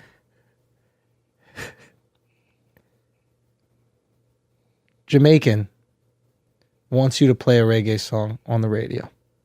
Oh, come on, man. Yo, just tell the story. Tell the story quick, and then you can leave. All right. I'm not gonna say his name, but Of course not. I don't want to be murdered either. okay. This is why, he thinks I'm a psycho. I keep it real. So I go to the radio station. I used to have a show on Saturday mornings, like 12 o'clock. Yeah. I'm driving to the radio station. I see Before this, set it up real quick. But you would DJ all these parties in Brooklyn. The Jamaican parties. crazy Jamaican hood And these are in party, like the back of a building. It's not like in No, a, this is Jamaican party. Like you're in Jamaica, but you're in Brooklyn. right. Like where Alex parks his car. There's a They sell fucking, what is it, chicken? Jerk chicken. They should sell jerk chicken in a parking lot.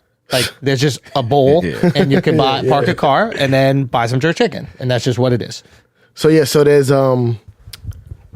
there's I pull up, I'm very aware of my surroundings. There's a dread on one corner, a dread on another corner, and then a car with two guys in front of the radio station. So I'm like, oh fuck. People always used to come to the radio station, try to give me music. So I drive around the block, I park, I walk up to the station. The guy in the car is like, yo, come here. I'm not going to do a Jamaican accent, but he had a Jamaican accent. He's like, yo, come here. He's like, yo, I want you to listen to my artists. So I said, I'm in a rush, but okay, go ahead. I'll give him some love. He plays it. The song is horrible. So he's like, yo, I want you to play this on the radio. So I'm like, yo, I can't play this today. Like, give it to me. I'll listen to it and I'll check it out. He's like, no, you got to play it today. And he starts getting aggressive with me. Nah, you got to play this today. The two dreads on each corner who are like the gunmen looking out start getting a little closer. So he goes, you got to play this today. He lifts up his shirt and shows he has a gun in his waist. And I said, okay, listen to me. The song is whack. If I take that song upstairs, I play it on the radio, my boss is going to get mad at me for playing whack music and he's going to fire me. Yo, you're crazy. And then if he fires me, I'm going to shoot myself. So your thing doesn't matter to me. He's like... Say it in the accent. Say it in the accent. Say it like, you told... Yo, bomba cloud. He said, yo, the man crazy. He fucking froze. He froze, and then he's like, yo, the man crazy. He's like, yo, and then he starts laughing. And he's like laughing like the sinister way a villain before he kills you. Yeah. I can't do it. So he's like, yo, the man crazy. So I said, look, here's what I'll do. I'll go to your studio with your artists and I'll listen to all your records. If there's anything good, then I'll play it. If there's not anything good, we'll make something. We'll make a freestyle or something that I could play. Yeah. He was like, yo, but son, you gotta come. I said, I'm gonna go. And he gave me the address, and a couple of days later, I went to the studio. Everything was whack. You're fucking crazy. And we made a freestyle that I could play on the radio. And he was like, shocked that I showed up. And he was like, yo, you the realest nigga I ever met. Like anything, like no one's ever gonna touch you in Brooklyn. Any party you go to, you have any trouble, you let them know I said you're off limits, all that good shit. And from that point on, like the dude was mad cool to me. Every time I see him, he's like a gangster. Like he can't even live in America anymore. He had to go on a run. But and he didn't even end up fucking with that artist much longer. He was like, yo, the kid was a piece of shit, whatever. So that's what I'm saying. Like if I would have went and played that, they would have known I was able to be intimidated. Yeah. If I said I was gonna play it and didn't play it, they would come after me for lying to them. Yeah. So I just kept it 100% real. I love my job so much that if I get fired, I'm gonna kill myself. So if you're gonna kill me, then it is what it is. With. Yeah. And that's how I've done with everybody. Like I just speak real to them and they get it. You know what I'm saying? That's what most people fuck up. Trying to get in business with gangsters. Yo, listen, gangsters ain't nothing but businessmen who didn't have the opportunities to be legit and from the get-go. But you can't like lie to them or front on them like you can like to some corporate shit. Like you got to keep it real. And let's just keep it real. Wow. All right, I gotta go. Cipha, thank you for keeping it real, my brother. That's Cipha Sounds, man. Cipha Sounds on Instagram, Twitter, all that good shit. Go follow him. Nobody would have signed Drake back then. Yo, thank you so much for coming, bro. Thanks for having me. I appreciate you. Safe flight, all right? Thank you, Cipha. This has been another episode of Flagrant 2. No easy buckets. This is going to be a special series. I'm going to name this series. And I'm going to do more of these. Tell me if y'all like these. Tell me if y'all fuck with these. I think we put you on some game. Thank y'all so much for supporting what we do here, man. Flagrant 2. Keep it tight. Peace.